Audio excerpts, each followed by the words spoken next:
بالحق بشيرا ونذيرا وداعيا إلى الله بإذنه وسراجا وقمرا منيرا فقد قال الله تعالى في كلامه المجيد والفرقانه الحميد أعوذ بالله من الشيطان الرجيم بسم الله الرحمن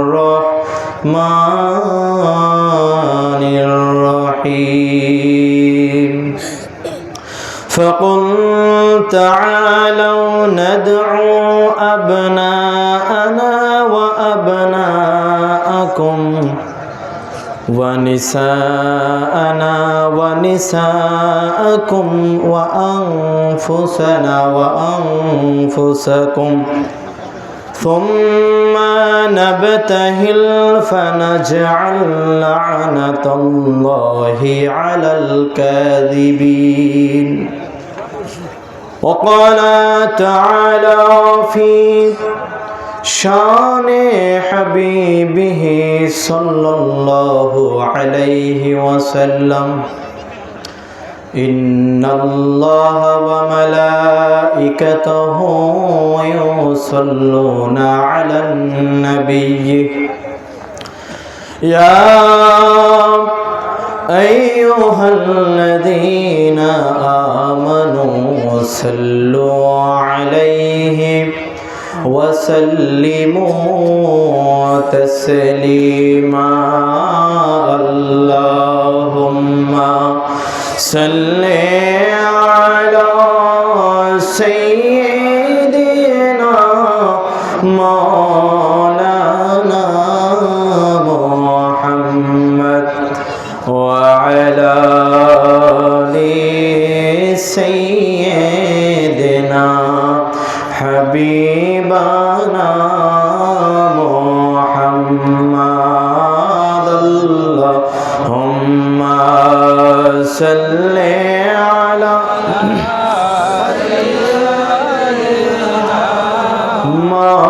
مولانا محمد وعلى آل سيدنا حبيبنا محمد কবে জানি ডাকা শিবে এই বাড়ি ঘর সারিতে আপন কাপড় খুলে খুলে সাদা কাফন পরিতে আল্লাহুম্মা সাল্লি আলা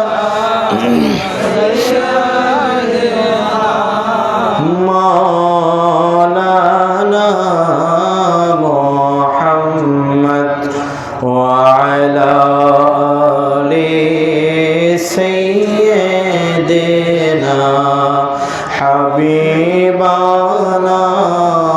محمد الله الله الله لا إله إلا هو الله الله الله لا إله إلا هو মামেনা স্বপ্নে দেখেন গর্ভে তাহার নূর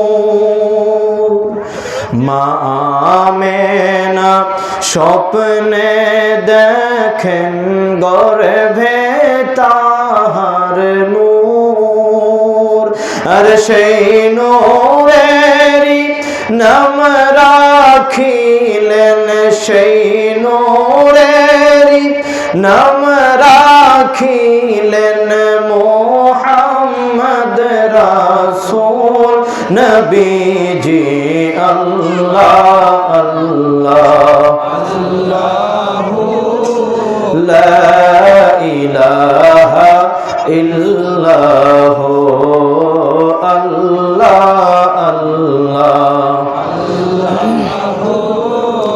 লা ইলাহা ইল্লাহু গুনাহগারের গুনাহ ঝরে নবী দরুদে আপনার সুবহানাল্লাহ পড়ি গুনাহগারের গুনাহ ঝরে নবী দরুদে আপনার দয়া করে পার করিবেন দয়া করে পার করিবেন উম্মত গুনাহগার নবীজি আল্লাহ আল্লাহ আল্লাহু লা ইলাহা ইল্লাহু আল্লাহ আল্লাহ আল্লাহু লা ইলাহা ইল্লাহু আলহামদুলিল্লাহ নাহমাদুহু ওয়া নুসাল্লি ওয়া নুসাল্লিমু আলা রাসূলিহিল কারীম ওয়া আলা আলিহি তাইয়্যিবিন আত-তাহিরিন ওয়াল মাসুমিন আল-আজমাইন আম্মা বাদ বা খিদমতুল গাউস ইবনুল গাউস মাওলা সাকালাইন হাদি রাহবারে জামা সজ্জাদ নশীন হুজুর পাক কিবলা ওয়া কাবা হযরত সাইয়্যিদিনা সৈয়দ শাহ ইয়াসুব আলীউল কাদরি আল হাসানি আল হুসাইনি আল বাগদাদি আলা জাদ্দিহি নবিয়্যিনা ওয়া আলাইহিস সালাতু ওয়াস সালাম ইলা ইয়াউমিল কিয়াম। আগমারাই কবরস্থান জামে মসজিদের উন্নয়ন উপলক্ষে এলাকাবাসীর উদ্যোগে আহলে বাইত পাকের শানে পঞ্চম বাৎসরিক ওয়াজ মাহফিলের সম্মানিত সভাপতি সাহেব আমার পাশেই বসে আছেন। দাচ্ছি ইউনিয়নের সম্মানিত চেয়ারম্যান সাহেব মোহাম্মদ দেলোয়ার শেখ আমার পাশে উনি বসে আছেন। মঞ্চ উপবিষ্ট আছেন এই মাহফিলের প্রধান অতিথি সাহেব জনাব গোলাম মুর্তজা সাহেব। বিশেষ অতিথি উপস্থিত আছেন জনাব মোহাম্মদ বেলায়েত হোসেন সাহেব, মাহবুবুল আলম লিটন সাহেব আছেন, আরও অনেকে আছেন। আমার পূর্বে আলোচনা করেছেন অত্র মসজিদের সম্মানিত খতিব সাহেব জনাব মোহাম্মদ জয়নাল আবেদিন সাহেব। আমার পরে আলোচনা রাখবেন বিশিষ্ট ইসলামী চিন্তাবিদ জনাব মাওলানা মোহাম্মদ লুৎফর রহমান কাদরি সাহেব, সুপার আঞ্জুমানি কাদরিয়া মাদ্রাসাতুস সাবিল হাসান দৌলতদিয়া রাজবাড়ি। মঞ্চ উপবিষ্ট আছেন আমারই একজন শ্রদ্ধাভাজন আমার উস্তাদ, সরাসরি আমার উস্তাদ, যার থেকে আমি পড়েছি, শিক্ষা গ্রহণ করেছি মাদ্রাসার যিনি শিক্ষক ছিলেন আমার মাওলানা বাতেন সাহেব। সামনে উপবিষ্ট আছেন আমার বাবার বয়সী, দাদার বয়সী, দাড়িপাকা মুরব্বীগণ, সমবয়সী আমার প্রাণপ্রিয় যুবক ভাইরা, স্নেহের কচিকাচা, পর্দার আড়াল থেকে শুনছেন পর্দানিশীল মা ও বোনেরা। মাইকের আওয়াজ যতদূর যাচ্ছে প্রত্যেকের প্রতি জানাই আন্তরিক শুভেচ্ছা, অভিনন্দন, মোবারক বাদ। আসসালামু আলাইকুম ওয়া রাহমাতুল্লাহ। আপনারা কেমন আছেন? মহান রব্বুল আলামিন, মহিয়ান গরিয়ান আল্লাহ রব্বুল আলামিনের দরবারে অগণিত অসংখ্য শুকরিয়া জ্ঞাপন করছি যে রব্বুল আলামিন আমাদেরকে হায়াতে ফুরসত আতা করে পবিত্র মাহে জমাদিউস সানি মাসের আজকে হচ্ছে 20তম রজনী। জমাদিউস সানি মাসের 20তম রজনী, এটা ইসলামের ইতিহাসের মধ্যে একটি অত্যন্ত গুরুত্বপূর্ণ রাত। এই রাতে রসুলে পাক সাল্লাল্লাহু আলাইহি ওয়াসাল্লামের ঘরকে আলোকিত করে আল্লাহ রাসূল সাল্লাল্লাহু আলাইহি ওয়াসাল্লামের লাখতে জিগার, কলিজার টুকরা, নয়নের মণি সাইয়্যিদায়ে কায়নাত মা ফাতিমাতুজ জাহরা সালামুল্লাহি আলাইহা এই ধরাধামে তাশরিফ এনেছেন। আজকের সেই পবিত্রতম রাত, জমাদিউস সানি মাসের 20তম রাত। এই পবিত্রতম রাতে আগমারাই কবরস্থান সংলগ্ন মসজিদ পাকের সামনে আল্লাহ তাআলা আমাদেরকে এই প্রতিকূল আবহাওয়ার মধ্যে প্রচণ্ড শীতকে উপেক্ষা করে আসার মতন বসার মতন সুযোগ করে দিয়েছেন, সেই মহান আল্লাহ পাকের দরবারে শুকরিয়া আদায় করে সকলে জোরে সোরে পড়ে উঠছি আলহামদুলিল্লাহ। আল্লাহ রব্বুল আলামিন মহিয়ান গরিয়ান খোদা তাআলা আজকে আমাদের এখানে উপস্থিত করেছেন একটা উদ্দেশ্য নিয়ে। মসজিদের উন্নয়ন কল্পে এই তাফসিরুল কোরআন এবং হাদিসের এই মাহফিলে আমরা উপস্থিত হয়েছি। আলোচনার বিষয়বস্তুটা আমি জ্ঞাতার্থে আপনাদেরকে আগে বলি। প্রথমত, কমিটির পক্ষ থেকে আমাকে একটা সাবজেক্ট দেওয়া হয়েছিল ফোনের মাধ্যমে, সুদভিত্তিক অর্থনীতি ভার্সেস ইসলামিক অর্থনীতি। এটা হচ্ছে কমিটির পক্ষ থেকে দেওয়া। তো আমি সে ব্যাপারে কিছু কথা বলবো, যেহেতু কমিটির আবেদন এবং এটা ইসলামের জন্য এবং আমাদের জন্য অত্যন্ত গুরুত্বপূর্ণ একটা ব্যাপার। দ্বিতীয়ত, যে বিষয় আলোচনা আজকে না করলে এই আলোচনা স্বয়ংসম্পূর্ণ হবে না, সেটা হচ্ছে সৈয়দায়ে কায়নাত মা ফাতিমাতুজ জাহরা সালামুল্লাহি আলাইহার জীবনাচরণ, ওনার মানাকেব, ওনার ফাজাইল, ইসলামের মধ্যে ওনার অবদান এবং ওনার মর্যাদা আল্লাহ রাব্বুল আলামিন কোন স্টেজে রেখেছেন, এই ব্যাপারে কিছু কথা, টুকিটাকি কিছু কথা হবে ইনশাআল্লাহ। শুনতে রাজি আছি তো সবাই? হ্যাঁ, তো এই দুইটা ব্যাপারেই কথা হবে। কমিটির পক্ষ থেকে দেওয়া একটা ব্যাপার, আর একটা ব্যাপার হচ্ছে আমার নিজের পক্ষ থেকে। কারণ যেহেতু আজকে, যদিও এটা ওনারা এই রাতটা সম্পর্কে এটার উদ্দেশ্য করে নাই, বাট পেঁচে গেছে আর কি, বুঝতে পারছেন? একটা সম্মানিত রাত, আপনি বুঝতে পারেন। জান্নাতের রমণীকুলের সরদারিনী, দ্য কুইন অফ জান্নাত, জান্নাতের যিনি রানী আছেন সৈয়দা ফাতেমাতুজ জাহরা, ওনার জন্মদিনের রাত আজকে আমাদের জন্য মর্যাদাপূর্ণ না? কি বলেন ভাই? সারা পৃথিবীর মধ্যে যত রমণীকুল আসবে, সমগ্র রমণীকুলের মধ্যে আল্লাহ তাআলা যাকে টপ মাকাম স্থান দিয়েছেন, সকলের নেতৃত্ব দানকারী যাকে বানাইছেন, তানার আলোচনা সমাজের মধ্যে দরকার আছে না নাই? আমরা তো মোটামুটি সকলের আলোচনাই শুনি, আজকে একটু ব্যতিক্রমভাবে সৈয়দা ফাতেমাতুজ জাহরার আলোচনা শুনবো ইনশাআল্লাহ। শুনতে রাজি আছি তো সবাই? মনে রাখবেন, আল্লাহ রাব্বুল আলামিন ওনাকে এই দুনিয়ার মধ্যে পাঠাইছেন, দুনিয়াতে যে ওনাকে পাঠাইছেন এটা আমাদের জন্যে একটা নিয়ামত স্বরূপ। যেমনিভাবে মুহাম্মদুর রাসূলুল্লাহ সাল্লাল্লাহু আলাইহি ওয়াসাল্লামকে আল্লাহ তাআলা দুনিয়াতে পাঠাইছেন, রসুলে পাকের আগমনটা আমাদের জন্য নিয়ামত স্বরূপ। ঠিক তেমনিভাবে রসুলে পাকের লাখতে জিগার সৈয়দায়ে কায়নাত ফাতিমাতুজ জাহরা সালামুল্লাহি আলাইহা, ওনার আগমনটাও দুনিয়াতে আমাদের জন্য নিয়ামত স্বরূপ। বুঝতে পারছেন? কারণ রসুলে পাক সাল্লাল্লাহু আলাইহি ওয়াসাল্লাম বলেছেন ফাতিমাতু বাদআতুম মিন্নি, বুখারী শরীফের হাদিস। রসুলে পাক সাল্লাল্লাহু আলাইহি ওয়াসাল্লাম বলেছেন ফাতেমা হচ্ছে আমার দেহের একটি অংশ। সুবহানাল্লাহ বলবেন না? কে বলতেছেন? রাহমাতাল লিল আলামিন, বুখারীর হাদিস। ফাতেমাতু বাদআতুম মিন্নি, ফাতেমা আমার দেহের একটি অংশ। তো এই যে ফাতেমা রাসূলে পাকের দেহের একটি অংশ, সেই রাসূলে পাকের দেহের অংশের আলোচনা আজকে হবে। শুনতে রাজি আছি তো ইনশাআল্লাহ? আমার ভাইয়েরা, অনেক শিক্ষা আছে ওনার জীবনী থেকে, আমাদের জন্য অনেক শিক্ষা আছে। আমি আস্তে আস্তে যাব, যদি আপনারা সময় দেন ইনশাআল্লাহ। কোরআন এবং হাদিসে পাকের আলোকে ওনার শানের উপরে কিছু আলোচনা করার চেষ্টা করব ইনশাআল্লাহ।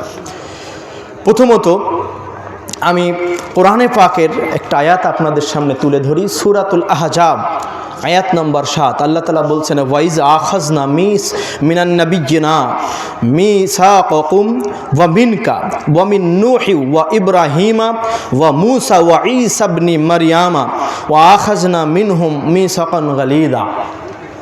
আল্লাহ রাব্বুল আলামিন এই আয়াত দ্বারা আমাদেরকে শিক্ষা দিচ্ছেন, দুনিয়ার মধ্যে আল্লাহ রাব্বুল আলামিন প্রায় ১০০ লক্ষের উপরে নবী রাসূল দুনিয়াতে পাঠাইছেন। এই ১০০ লক্ষের উপর নবী রাসূলদের মধ্য থেকে আল্লাহ রাব্বুল আলামিন ৫ জন নবীকে সর্বোচ্চ টপ মাকাম স্থান দিয়েছেন। সবাই আল্লাহর নবী, সবাই আল্লাহর রাসূল, কারো মর্যাদা কম নয়, ঠিক কিনা বলেন? তার মধ্য থেকেও আল্লাহ তাআলা ৫ জনকে সর্বোচ্চ মাকাম স্থান দিয়েছেন। তার ভিতরে আল্লাহ তাআলা সেই কথা যখন বলতেছেন, সেই 5 জনের নাম যখন কোরআনে উল্লেখ করতেছেন, আচ্ছা বলেন তো আমার নবী সাল্লাল্লাহু আলাইহি ওয়াসাল্লাম দুনিয়াতে কি সবার আগে আসছেন না সবার পরে আসছেন? সিরিয়ালে তো সবার পরে আসছেন নাকি? কিন্তু আল্লাহ রাব্বুল আলামিন যখন এই 5 জন নবীর নাম নেবেন কোরআনের মধ্যে, সবার আগে মুহাম্মদুর রাসূলুল্লাহ সাল্লাল্লাহু আলাইহি ওয়াসাল্লামের নাম নিয়েছেন। মানে আমি 5 জন নবীকে শ্রেষ্ঠত্ব দিয়েছি, আল্লাহ তাআলা 5 জন নবীকে শ্রেষ্ঠত্ব দিয়েছেন। তো সিরিয়ালেই তো বলার কথা ছিল। দেখেন আল্লাহ তাআলার মজার ব্যাপারটা, আল্লাহ রাব্বুল আলামিন বলছেন ওয়াইযা আখাযনা মিনান নাবিয়্যিন মিসাকাকুম ওয়া মিনকা ওয়া মিন নূহি ওয়া ইব্রাহিম ওয়া মূসা ওয়া ঈসা ইবনে মারইয়াম। পড়েন আল্লাহু আকবার। আল্লাহ রাব্বুল আলামিন বলতেছেন আমি সকল নবী রাসূলদের কাছ থেকে আমি আল্লাহ রাব্বুল আলামিন মিসাক নিয়েছি, অঙ্গীকার নিয়েছি, বিশেষ করে 5 জন নবীর কাছ থেকে নিয়েছি। যেই 5 জন নবীকে আল্লাহ রাব্বুল আলামিন সর্বোচ্চ মাকাম স্থান দিয়েছেন সৃষ্টিকুলের মধ্যে, তারা কারা? এই বর্ণনা করতে গিয়ে আল্লাহ তাআলা বলছেন ওয়া মিনকা, তার ভিতরে প্রথম ব্যক্তি হচ্ছেন আপনি মুহাম্মাদুর রাসূলুল্লাহ সাল্লাল্লাহু আলাইহি ওয়াসাল্লাম। ওয়া মিন নূহি, এরপরে আল্লাহ বললেন হযরতে নূহ আলাইহিস সালামের কথা, ওয়া ইব্রাহিম, এবং ইব্রাহিম নবীর কথা বললেন, ওয়া মূসা ওয়া ঈসা। দেখেন আল্লাহ তাআলার সিস্টেমটা দেখেন, নূহ আলাইহিস সালাম প্রথমে এসেছেন, ওনার পরে সিরিয়ালে ইব্রাহিম আলাইহিস সালাম, কিন্তু ঠিক আছে ইব্রাহিম আলাইহিস সালামের পরে মূসা আলাইহিস সালাম এসেছেন, ঠিক আছে মূসা আলাইহিস সালামের পরে ঈসা আলাইহিস সালাম এসেছেন, সিরিয়াল ঠিক আছে না নাই? কথা বলেন, সিরিয়াল ঠিক আছে না নাই? কিন্তু আল্লাহ রাব্বুল আলামিন ঈসা আলাইহিস সালামের পরে যিনি দুনিয়াতে আগমন করেছেন ওনারে প্রথমে নিয়ে গেলেন আলোচনার সময়। কেন? আল্লাহ রাব্বুল আলামিন বুঝাইতেছেন সমগ্র সৃষ্টিকুলকে আমি আল্লাহ রাব্বুল আলামিন সৃষ্টি করেছি। মনে রেখো সমগ্র সৃষ্টিকুলের মধ্যে আমি সবথেকে বেশি যাকে মহব্বত করি, সবথেকে যাকে বেশি ভালোবাসি, এবং সমগ্র সৃষ্টিকুলের মধ্যে সর্বোচ্চ মাকামে আমি আল্লাহ রাব্বুল আলামিন যার স্থানটা দিয়েছি তিনি অন্য কেউ নন, তিনি রাহমাতাল লিল আলামিন, দোজাহানের বাদশা মুহাম্মাদুর রাসূলুল্লাহ সাল্লাল্লাহু আলাইহি ওয়াসাল্লাম। এই জন্য আল্লাহ রাব্বুল আলামিন 5 জন নবীর নাম কোরআনের মধ্যে উল্লেখ করলেন। এই 5 জনকে আল্লাহ তাআলা টপ মাকাম স্থান দিয়েছেন। আবার ওই 5 জনের ভিতর থেকে আল্লাহ রাব্বুল আলামিন একজন নবীকে ওই বাকি 4 জনের মধ্যে শ্রেষ্ঠ করেছেন, তিনি মুহাম্মাদুর রাসূলুল্লাহ। ঠিক কিনা বলেন? তারপরে এই যে 5 জন নবী, এদের থেকে শ্রেষ্ঠ জমিনের মধ্যে আর কে হতে পারে তাহলে বলেন? হ্যাঁ, সমগ্র নবী রাসূল থেকে আল্লাহ তাআলা যেই 5 জনকে টপ মাকাম দিয়েছেন এরা সৃষ্টিকুলের মধ্যে শ্রেষ্ঠ। আবার সেই 5 জনের বাকি 4 জনের মধ্যে থেকে একজন শ্রেষ্ঠ বানাইছেন, তার মানে আমার নবীর থেকে শ্রেষ্ঠ। আল্লাহ রাব্বুল আলামিন কুল কায়নাতের মধ্যে কাউকে বানান নাই। আল্লাহ রাব্বুল আলামিনের পরেই জানার মর্যাদা তিনি আপনার আমার নবী মুহাম্মাদুর রাসূলুল্লাহ সাল্লাল্লাহু আলাইহি ওয়াসাল্লাম। এই নবীকে পেয়ে খুশি না বেজার? জোরে বলেন না ভাই, খুশি না বেজার? ভাই বলেন তো, যেই নবীর মর্যাদা আল্লাহ তাআলা সমগ্র সৃষ্টিকুল থেকে সকলের উপরে দিয়েছেন, সেই নবী কি আমাদের মতো হতে পারে নাকি? প্রশ্নই ওঠে না ভাই। অনেকে আমরা এটা মনে করি রাসূল সাল্লাল্লাহু আলাইহি ওয়াসাল্লাম তিনি তো আমাদের মতো খাইতেন, আমাদের মতোই ঘুমাইতেন, তানারও তো সন্তানাদি ছিল, তিনিও তো সংসার করেছেন, সবই তো আমাদের মতো দেখা যায়। কিন্তু মনে রাখবেন ভাই, আমার নবী সাল্লাল্লাহু আলাইহি ওয়াসাল্লাম যখন জমিনের মধ্যে এসেছেন, আমাদের সাথে যদি উনি মিশতে না পারেন, আমাদের মতো করে যদি মিশতে না পারেন, তাহলে ওনার থেকে কিছু গ্রহণ করা আমাদের জন্য সম্ভব হবে না। ঠিক কিনা বলেন? আমাদের সাথে যদি মিশতে না পারেন তিনি আমাদের শিখাবেন কিভাবে? আল্লাহ তাআলা কোরআনে বলেছেন কদ জাআকুম মিনাল্লাহি নূর ওয়া কিতাবুম মুবিন, তোমাদের মাঝে আমি আল্লাহ রাব্বুল আলামিন আমার থেকে একটা নূর তোমাদের মাঝে পাঠাই দিছি। সুবহানাল্লাহ বলেন। ওয়া কিতাবুম মুবিন, একটা সুস্পষ্ট কিতাব পাঠাইছি। এই নূরের ব্যাখ্যা করতে গিয়ে তামাম আইম্মায়ে মুহাদ্দিসিন, মুফাসসিরিন, উলামা, ফুকাহা, স্কলার 1450 বছর ভরে যারা এসেছেন প্রত্যেকেই বলেছেন হুয়া মুহাম্মাদুর রাসূলুল্লাহ সাল্লাল্লাহু আলাইহি ওয়াসাল্লাম। এবং হযরতে আব্দুল্লাহ ইবনে আব্বাস রাদিয়াল্লাহু তাআলা আনহু, ওনার একটি তাফসীরের কিতাব রয়েছে তাফসীর ইবনে আব্বাস। হযরতে আব্দুল্লাহ ইবনে আব্বাস রাদিয়াল্লাহু তাআলা আনহু রাসূল পাকের চাচাতো ভাই ছিলেন এবং রাইসুল মুফাসসিরিন বলা হয়, তাফসিরের জগতের মধ্যে যাকে মাথা বলা হয়, সমগ্র তাফসির কারকদের হেড যাকে বলা হয়, হযরত আব্দুল্লাহ ইবনে আব্বাস রাদিয়াল্লাহু তাআলা আনহু তিনিও বলেছেন এই নূর দ্বারা মুরাদ উদ্দেশ্য হচ্ছে মুহাম্মদুর রাসূলুল্লাহ সাল্লাল্লাহু আলাইহি ওয়াসাল্লাম। তো আমার নবী নূর আছেন, কারণ আমার নবী যদি নূর না হতেন আল্লাহর থেকে নিতে পারতেন না, আর আমার নবী যদি বাশার না হতেন আমাদেরকে দিতে পারতেন না, ঠিক কিনা বলেন? নূর কারণ আল্লাহর কাছ থেকে ওনাকে নেওয়া লাগবে, আর বাশার কারণ এই মানুষদেরকে দেওয়া লাগবে, ঠিক কিনা? মিল আছে না নাই বলেন? আমার নবী আমাদের মতো কোনো মতেই নয়। আমার নবীর তুলনা কারো সাথে হয় না, জমিনের মধ্যে কারো সাথেও নয়, আসমানের মধ্যেও কারো সাথে, কারণ নবী তো নবী আছেন, তার সাথে কারো তুলনা হয় না। এই রাসূল সাল্লাল্লাহু আলাইহি ওয়াসাল্লামের আদর্শ অনুসরণ অনুকরণ করতে রাজি আছি না নাই মুসলমান? জোরে বলতে হবে, রাজি আছি না নাই? এই নবীর মহব্বত অন্তরে নেওয়ার দরকার আছে না নাই মুসলমান? মনে রাখবেন, যে ব্যক্তি রাহমাতাল লিল আলামিন নবীর মহব্বতের মধ্যে একবার নিজেকে ডুবিয়ে দেবে, তারা দুনিয়া আখিরাত সবকিছু লাভালাভ হয়ে যাবে। সে নিজেই বুঝতে পারবেন আল্লাহ রাব্বুল আলামিন তাকে কোন মাকামে স্থান দিয়ে দিয়েছে। রাহমাতাল লিল আলামিন নবী, দয়ার নবী, মায়ার নবী, উম্মতের কান্ডারি নবী। আমরা তো সবাই দুনিয়ার মধ্যে এসেছি ভাই, দুনিয়া থেকে আমাদের প্রত্যেককেই চলে যাওয়া লাগবে। কিন্তু হযরতে শাহজালাল, হযরতে শাহপরান, হযরতে বায়েজিদ বুস্তামি, হযরতে আমানত শাহ রহমাতুল্লাহি আলাইহি, ওনারাও দুনিয়াতে এসেছিলেন, কিন্তু আজকে থেকে কত শত বছর, হাজার বছর আগে দুনিয়া থেকে বিদায় নিয়েছেন। এখনো দুনিয়ার মানুষ তাদের নামগুলো সম্মানের সাথে নেয় কি নেয় না? কিন্তু আমি যদি আজকে মরে যাই, কালকে দুনিয়ার মানুষ আমাকে ভুলে যাবে। তাদেরকে কেন মনে রাখছে ভাই? কিছু আমল তো আছে নাকি বলেন? হ্যাঁ, এমনি এমনি মনে রাখে নাই। হযরতে শাহজালাল রহমাতুল্লাহি আলাইহির মাজার জিয়ারতের জন্য শুধু আপনারা যান না, শুধু আমরা যাই না, মনে রাখবেন অল ওভার দ্য ওয়ার্ল্ড, প্রত্যেকটা বিশ্বের প্রত্যেকটা দেশ থেকে হযরতে শাহজালালের জিয়ারতে আসে, মাজার শরীফে জিয়ারতে আসে। সারা পৃথিবী ব্যাপী ওনার নাম কাম আছে না নাই? জোরে বলেন না, আছে না নাই? কেন আছে? কারণ অন্তরে আমার নবীর মোহাব্বত ঢেলে দিয়েছিলেন, অন্তরে আমার নবীর মোহাব্বত ছিল, অন্তরে আমার নবীর ভালোবাসাকে স্থান দিয়েছিলেন, আমার নবীর আদর্শকে জমিনের মধ্যে প্রতিষ্ঠা করেছেন, আমার আল্লাহ তাআলা তার নামকে জমিনের মধ্যে প্রতিষ্ঠা করে দিয়েছেন। যে ব্যক্তি আমার নবীর আদর্শ, আমার নবীর ভালোবাসা, আমার নবীর মোহাব্বত সমাজের মধ্যে প্রতিষ্ঠা করবেন, আমার আল্লাহ রাব্বুল আলামিন বলে দিয়েছেন ফাযকুরুনি আযকুরুকুম ওয়াশকুরুলি ওয়ালা তাকফুরুন। পড়েন আল্লাহু আকবার। আল্লাহ তাআলা বলে দিয়েছেন, তোমরা যদি আমার জিকির করো আমিও তোমাদের জিকির করব। হে আল্লাহ তাআলা, তুমি আবার আমাদের কিভাবে জিকির করবে? আমরা তো তোমার জিকির বলতে বুঝি লা ইলাহা ইল্লাল্লাহ, লা ইলাহা ইল্লাল্লাহ, আল্লাহু আকবার, আল্লাহু আকবার। কখনো বলি সুবহানাল্লাহ, কখনো বলি আলহামদুলিল্লাহ। আমরা তো এগুলো বলে বলে আমরা মনে করি এটা হচ্ছে আপনার জিকির রব্বুল আলামিন। আমরা তো আপনার জিকিরটা আপনার নাম ধরে ডেকে ডেকে করি। ও আল্লাহ তাআলা, একটু জানতে ইচ্ছা করে আপনি আমাদের জিকির করেন, কিভাবে আমাদের জিকির করেন? আপনিও কি আমাদের নাম জিকির করেন নাকি? কি ভাই, আল্লাহ কি আমাদের নাম জিকির করে নাকি? না ভাই, এটা তো হতে পারে না। আমরা আল্লাহর নাম ডাকি, কারণ আমরা আল্লাহ বললে আমাদের আল্লাহর সাথে একটা সম্পর্ক তৈরি হয়। তো আমরা আল্লাহ আল্লাহ ডাকি, কিন্তু আল্লাহ তো আর আলামিন আলামিন ডাকতে পারেন না, কি বলেন? হ্যাঁ, এটা তো আল্লাহর জিকির হতে পারে না। আল্লাহর জিকিরের ধরন কি?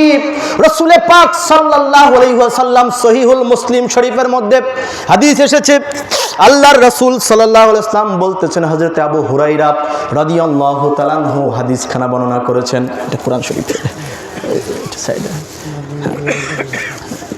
তো হযরত আবু হুরায়রা রাদিয়াল্লাহু তাআলা আনহু বলছেন, রাসূল পাক সাল্লাল্লাহু আলাইহি ওয়াসাল্লাম একদিন আমাকে ডেকে বললেন, হে আবু হুরায়রা শোনো, আল্লাহ রাব্বুল আলামিন যখন তার কোনো বান্দাকে মহব্বত করতে শুরু করেন, যখন তার কোনো বান্দাকে নিজের বলে গ্রহণ করে নেন, তখন হযরতে জিবরাইল আলাইহিস সালামকে ডাক দিয়ে বলেন, হে জিবরাইল, আমি আমার অমুক বান্দাকে আমার কাছের করে নিয়েছি, আমার নিকটে নিয়ে নিয়েছি, আমি তাকে ভালোবাসি, অতঃপর তোমার দায়িত্ব কি তুমিও তাকে ভালোবাসো।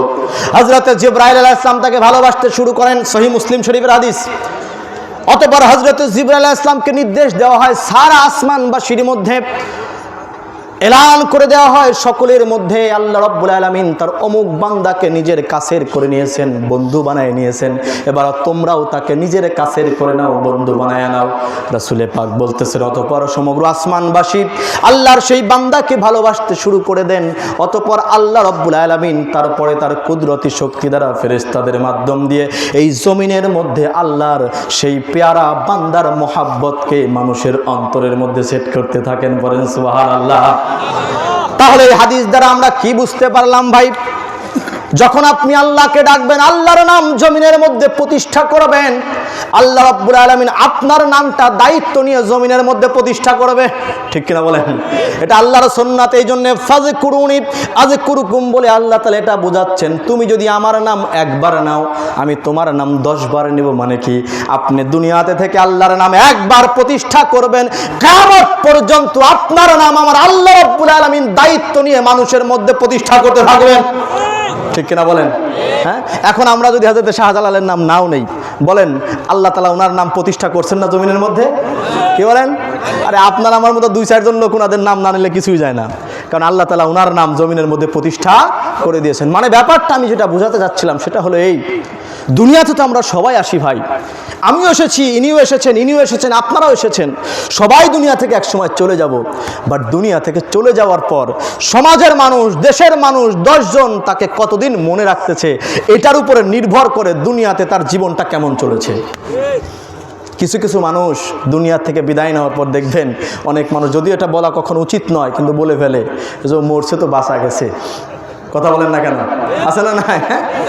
যদি এটা বলা কখনো উচিত নয়, তারপরেও আমাদের সমাজের মানুষ এটা বলে ফেলে তার কর্মকাণ্ডের কারণে। কিছু মানুষ দুনিয়া থেকে বিদায় নেওয়ার পর মানুষ বলে, আহারে বিচারটা বড্ড ভালো মানুষ ছিল। বলে কি বলে না? এই যে মানুষের একটা সার্টিফাইড করা, আপনি দুনিয়া থেকে চলে গেলে আপনাকে সার্টিফাইড করতেছেন দুনিয়ার মানুষ, লোকটা ভালো ছিল। তো যখন 10 জন মানুষ বলবে লোকটা ভালো ছিল, আল্লাহ রাব্বুল আলামিন তাকে ভালোদের কাতারে দিয়ে দেবেন। বুঝাইতে পারছি আমি আপনাদের ভাই? তো এই যে যদি দুনিয়া থেকে চলে যাওয়ার পর আপনি চান যে দুনিয়ার মানুষ আপনাকে স্মরণ করুক, আপনাকে মনে রাখুক, তাহলে অন্তরে নেওয়া লাগবে মুহাম্মাদুর রাসূলুল্লাহ সাল্লাল্লাহু আলাইহি ওয়াসাল্লামের মুহাব্বত, ওনার ভালোবাসা, ওনার অনুসরণ, অনুকরণ এবং ওনার আদর্শকে জমিনের মধ্যে প্রতিষ্ঠিত করতে হবে। ঠিক কিনা বলেন? আসেন সামনের দিকে যাই, যদি এটা সাবজেক্ট না, প্রসঙ্গক্রমে আসলো তাই বলে দিলাম। আল্লাহ রাব্বুল আলামিন 5 জন নবীর মধ্যে সর্বপ্রথম আমার নবীর নামটা নিলেন। তো 5 জন পৃথিবী বিখ্যাত নবী রাসূল বানালেন, তার ভিতরে 5 জনের ভিতরে আবার একজনের মর্যাদা আল্লাহ তাআলা বাড়াই দিলেন। এটা হচ্ছে নবী রাসূলদের ভিতরে করলেন। এবার আল্লাহ রাব্বুল আলামিন আরেকটা কাজ করতেছেন, এই কাজটা রাসূলে পাক সাল্লাল্লাহু আলাইহি ওয়াসাল্লাম হাদিসের মধ্যে বর্ণনা করতেছেন। ইমাম আহমদ ইবনে হাম্বল তার মাসনাদের প্রথমতম খণ্ডের 293 পৃষ্ঠার মধ্যে উল্লেখ করতেছেন, হাদিস নাম্বার 316 নম্বর হাদিস। ইমাম নাসাই তার সুনানে কুবরার মধ্যে উল্লেখ করেছেন 5ম খণ্ডের 93-94 পৃষ্ঠা, হাদিস নাম্বার 8355। আবার হাদিস নাম্বার 8364। ইমাম নাসাই তার ফাজাইলুস সাহাবা কিতাবের মধ্যে উল্লেখ করেছেন হাদিস নাম্বার 250 এবং হাদিস নাম্বার 259। ইমাম ইবনে হিব্বান তার সাহিহর মধ্যে 15তম খণ্ডের 470 পৃষ্ঠা উল্লেখ করেছেন হাদিস নাম্বার 7010। আল্লামা হাকিম যিনি সরাসরি ইমাম বুখারীর শিষ্য ছিলেন, ইমাম বুখারীর শাগরেদ ছিলেন আল্লামা হাকিম, উনি ওনার আল মুস্তাদরাক আলা সহিহাইনের 2তম খণ্ডের 539 পৃষ্ঠার মধ্যে উল্লেখ করেছেন হাদিস নাম্বার 3836 নম্বর হাদিস। ইমাম তাবরানী তার মুজামুল কাবীরের 11তম খণ্ডের 336 পৃষ্ঠা উল্লেখ করেছেন হাদিস নাম্বার 11928। আল্লামা হাইসামি তার মাজমাউ জাওয়ায়েদ কিতাবের 9তম খণ্ডের 223 পৃষ্ঠা উল্লেখ করেছেন। প্রায় 7খানা কিতাবের মধ্যে উল্লেখ হয়েছে আন ইবনে আব্বাস রাদিয়াল্লাহু তাআলা আনহু قال খত্তা রাসূলুল্লাহ সাল্লাল্লাহু আলাইহি ওয়াসাল্লাম ফিল আরদি আরবাআতা খুতুতিন। একদিন রাসূল পাক সাল্লাল্লাহু আলাইহি ওয়াসাল্লাম হযরতে আব্দুল্লাহ ইবনে আব্বাস রাসূলের পাকের চাচাতো ভাই বলতেছেন, একদিন রাসূলে পাক সাল্লাল্লাহু আলাইহি ওয়াসাল্লাম মাটির মধ্যে 4টা দাগ টানলেন। বলেন কয়টা দাগ? 4টা দাগ দিলেন। খাত্তা রাসূলুল্লাহ সাল্লাল্লাহু আলাইহি ওয়াসাল্লাম ফিল আরদি আরবাআতা খুতুতিন, 4টা দাগ দিলেন রাসূলে পাক জমিনের মধ্যে, এইভাবে জমিনের মধ্যে 4টা দাগ দিয়ে ক্বালা রাসূলে পাক বলতেছেন, তাদরুনা মা হাযা, হে আমার সাহাবীরা বলো এটা কি? সাহাবা ইকরাম বলেন, ফাকালু আল্লাহু ওয়া রাসূলুহু আ'লামু, আমরা কিভাবে জানবো ইয়া রাসূলুল্লাহ হাবিবাল্লাহ? আল্লাহ এবং তার রাসূল সাল্লাল্লাহু আলাইহি ওয়াসাল্লাম ভালো জানেন, পড়েন সুবহানাল্লাহ। সাহাবায়ে কেরামদের মধ্যে একটা আকীদা ছিল। কি আকীদা ছিল? তারা কখনো এটা বলতেন না ওয়াল্লাহু আ'লামু, আল্লাহ ভালো জানেন, এই কথা কখনো বলতেন না। ওনারা বলতেন ওয়াল্লাহু ওয়া রাসূলুহু আ'লামু, আল্লাহ এবং তার রাসূল ভালো জানেন। বোঝেন নাই মনে হয় না? হ্যাঁ, আমরা তো প্রতিটা কথা এটা বলি না যে আল্লাহু আ'লামু, আল্লাহ ভালো জানেন, এটা আমরা বলি, তাই না? এটা আমাদের আকীদা। বাট সাহাবায়ে কেরামদের আকীদা ছিল এটা, তারা সব সময় বলতেন ওয়াল্লাহু ওয়া রাসূলুহু আ'লামু, ওয়াল্লাহু ওয়া রাসূলুহু আ'লামু, আল্লাহ এবং তার রাসূল ভালো জানেন। সুবহানাল্লাহ পড়বেন না মনে হয়? ভাই আকীদার মধ্যে পার্থক্যগুলো দেখেন, আমাদের এবং সাহাবীদের আকীদার মধ্যে পার্থক্যগুলো দেখেন। আমরা মনে করি রাসূল পাক সাল্লাল্লাহু আলাইহি ওয়াসাল্লাম কিছুই জানেন না, এটা আমাদের আকীদা হয়ে গেছে এখন, ঠিক কিনা বলেন? আমরা মনে করি রাসূল কিছুই জানেন না, বাট সাহাবায়ে কেরাম কখন এটা মনে করতেন? সাহাবায়ে কেরাম হর হামেশা বলতেন ওয়াল্লাহু ওয়া রাসূলুহু আ'লামু, আল্লাহ এবং তার রাসূল ভালো জানেন। কেন বলতেন? কারণ তারা জানেন যে আল্লাহ আমার নবীকে জানাইছেন। জানাইছেন কে? আল্লাহ। জোরে বলেন না ভাই, আল্লাহ। জানাইছেন কে? আল্লাহ। তো উনি যদি কাউকে জানান, তিনি জানবেন না? এটা তো সহজ কথা ভাই, তাই না? কিন্তু আমরা মনে করি যে রাসূল সাল্লাল্লাহু আলাইহি ওয়াসাল্লাম জানেন না। আরে ভাই, রাসূল সাল্লাল্লাহু আলাইহি ওয়াসাল্লাম জানেন কি জানেন না, এটা তো কোরআন থেকে আপনাকে নেওয়া লাগবে। আপনি বললে তো হবে না। আমার নবী কি জানেন কি জানেন না এটা বলতে পারেন কে? আল্লাহ। আল্লাহ তাআলা বলছেন আলিমুল গায়ব ফালা ইউযহিরু আলা গায়বিহি আহাদা ইল্লা মান ইরতাদা মির রাসূল। পড়েন আল্লাহু আকবার। আল্লাহ তাআলা বলে দিচ্ছেন আলিমুল গায়ব, গায়েবের মালিক আমি আল্লাহ তাআলা, এতে কোনো সন্দেহ নাই। আল্লাহ তাআলা বলছেন আলিমুল গায়বি ফালা ইউযহিরু আলা গায়বিহি আহাদা, আমি হচ্ছে গায়েবের মালিক। আল্লাহ তাআলা গায়েবের মালিক আছেন, তিনি তার এই গায়েব কারো কাছে প্রকাশ করেন না, প্রকাশ করেন না, প্রকাশ করেন না, এই পর্যন্ত বললেন। কিন্তু আল্লাহ তো আয়াত এখনো শেষ করেন নাই। আল্লাহ রাব্বুল আলামিন বলতেছেন ইল্লা মানির তাদামির রাসূল, কেবলমাত্র শুধুমাত্র আমার মনোনীত রাসূলগণ ব্যতীত। করেন সুবহানাল্লাহ। আমার সমাজের কিছু মানুষ আজকে বলেন আল্লাহ ছাড়া কেউ গায়েব জানেন না, আল্লাহ ছাড়া কেউ গায়েব জানেন না, আল্লাহ ছাড়া কেউ গায়েব জানেন না। আমি বললাম ভাই কোথায় পাইলেন এটা? বলে কোরআনে পাইছি। বলে কোরআনের কোথায় পাইছেন একটু বলেন? বলে কোরআনের আয়াত তুলে ধরে বলে আল্লাহ তাআলা বলে দিয়েছেন আলিমুল গায়বি ফালা ইউযহিরু আলা গায়বিহি আহাদা, আমি হচ্ছে গায়েবের মালিক, আমি আমার এই গায়েবকে কারো কাছে কখনো প্রকাশ করি না। যেহেতু আল্লাহ তাআলা বলে দিচ্ছেন উনি ওনার গায়েব কারো কাছে প্রকাশ করেন না, এই জন্য গায়েব কেউ জানেন না। আমি তখনও বললাম ভাই আপনি যে কথাটা বললেন আপনার কথাটা সত্য, কোরআনে আয়াতটা এসেছে, কিন্তু আপনি তো মানুষের সাথে গাদ্দারি করতেছেন। বলে কেমন গাদ্দারি করতেছেন? কারণ আপনি তো পুরো আয়াতটা তেলাওয়াতই করলেন না, আয়াতের অর্ধেকটুকু শোনায় মানুষকে বললেন, বাকিটুকুন বলবে কে? কথা বলেন না? হ্যাঁ, আছে না এরকম? বলেন। আরে ভাই কোরআনের আয়াত পুরোটা বলে আপনাকে ব্যাখ্যা করা লাগবে। আপনার ইচ্ছাধীন কোরআন চলে না, কোরআন আমার আল্লাহর ইচ্ছাতে নাযিল হয়েছে। এটা জমিনের কোন ব্যক্তির ইচ্ছাতে চলে না, ঠিক কিনা বলেন? জমিনের কোন ইচ্ছা কারো ইচ্ছায় চলে না। আমার আল্লাহ বলে দিচ্ছেন আমি গায়েবের মালিক। আল্লাহ গায়েবের মালিক, এতে কোনো সন্দেহ আছে নাকি ভাই? বলেন। সৃষ্টিকর্তা উনি, কোথায় কি আছে না না আছে উনি তো ভালো জানেন, তাই না? আল্লাহ বলছেন আমি গায়েবের মালিক, ফালা ইউযহিরু আলা গায়বি আহাদা, কারো কাছে এটা প্রকাশ করি না। এরপরে বলছেন ইল্লা মান ইরতাদা মির রাসূল, কিন্তু আমার মনোনীত রাসূল যারা এরা ব্যতীত। তার মানে কি আল্লাহ কারো কাছে প্রকাশ করেন না ভাই? আচ্ছা আপনাদেরকে বললাম আমাদের কালেমা হচ্ছে লা ইলাহা। আমাদের কালেমা কি? আমাদের কালেমা কি? লা ইলাহা। আর নাই, মনে করেন আর নাই, আমি বললাম, আপনি মেনে নেবেন? আল্লাহ কি বলতেছেন? লা ইলাহা, কোনো মাবুদ নাই, কোনো মাবুদ নাই। তার মানে কি আপনারা বলবেন আসলেই কোনো মাবুদ নেই, এটা বলবেন? কারণ আল্লাহ তো আয়াত এখনো শেষ করেন নাই ভাই। বলছেন ইল্লাল্লাহ, আল্লাহ ছাড়া কোনো মাবুদ নাই, আল্লাহ ছাড়া।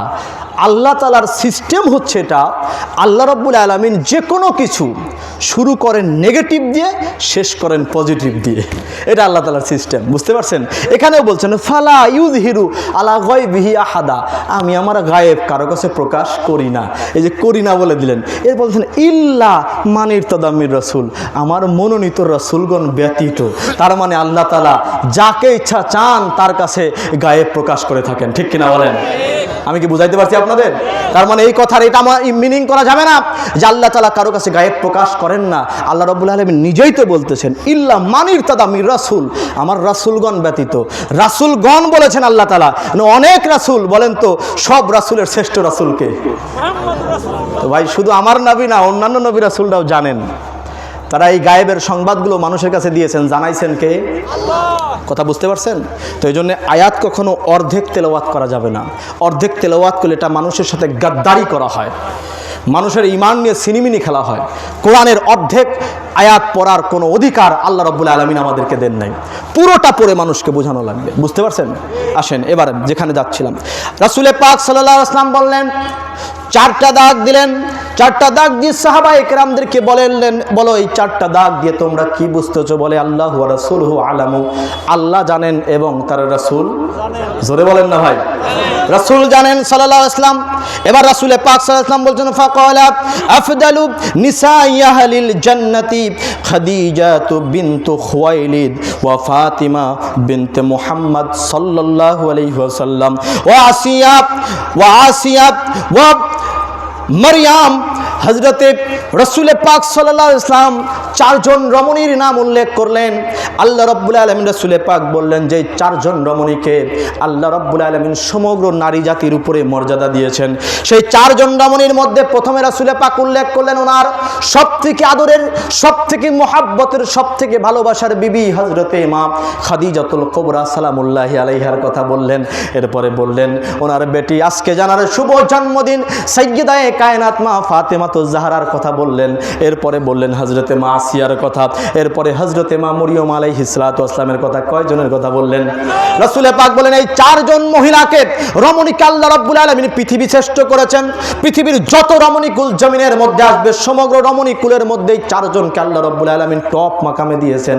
আপনাদের কাছে এবার আমি বলতে চাই, আমার ভাইয়েরা, আমার বন্ধুরা, হে আদমারাইবাসী, আপনাদেরকে জানাতে চাই যেমনি ভাবে আল্লাহ রাব্বুল আলামিন পাঁচজন নবীকে শ্রেষ্ঠত্ব দিয়েছেন, তার মধ্যে একজনকে সর্বশ্রেষ্ঠ করেছেন, ঠিক কিনা বলেন? ঠিক তেমনি ভাবে আল্লাহ রাব্বুল আলামিন চারজন রমণীকে পৃথিবী বিখ্যাত করেছেন, সর্বশ্রেষ্ঠত্বের মাকাম দিয়েছেন।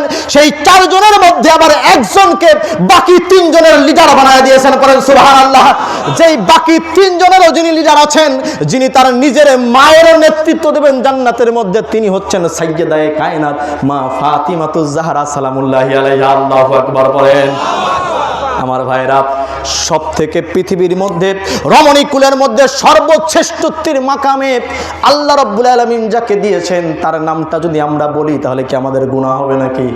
জোরে বলেন, গুনাহ হবে নাকি? এই কথা বলার পরে অনেকে প্রশ্ন করবে আমাকে, হযরতে মা আসিয়া, হযরতে মা মরিয়ম আলাইহিস সালাম, এনাদের থেকেও কি সাইয়েদা ফাতেমার মর্যাদা বেশি? প্রশ্ন করবে, বুঝছেন? বলে হযরতে মরিয়ম আলাইহিস সালামের কত মর্যাদা ছিল, হযরতে মা আসিয়ার মর্যাদা কত মর্যাদা ছিল, ওনাদের থেকেও মর্যাদায় বেশি। আমি বলবো ভাই, ওনাদের থেকে মর্যাদায় বেশি না কম এটা তো আমি বলার কেউ না, ঠিক কিনা বলেন? আমি তো বলার কেউ না। রাসূল পাক সাল্লাল্লাহু আলাইহি ওয়াসাল্লাম বুখারী শরীফের হাদিসের মধ্যে আমার রাসূল সাল্লাল্লাহু আলাইহি ওয়াসাল্লাম বলতেছেন, ফাতেমাতু সাইয়্যিদাতুন নিসাই আহলিল জান্নাত, জান্নাতে যত রমণী কুল যাবে সকল রমণী কুলের সরদারিনী সাইয়েদা ফাতেমা। ভাই নেতার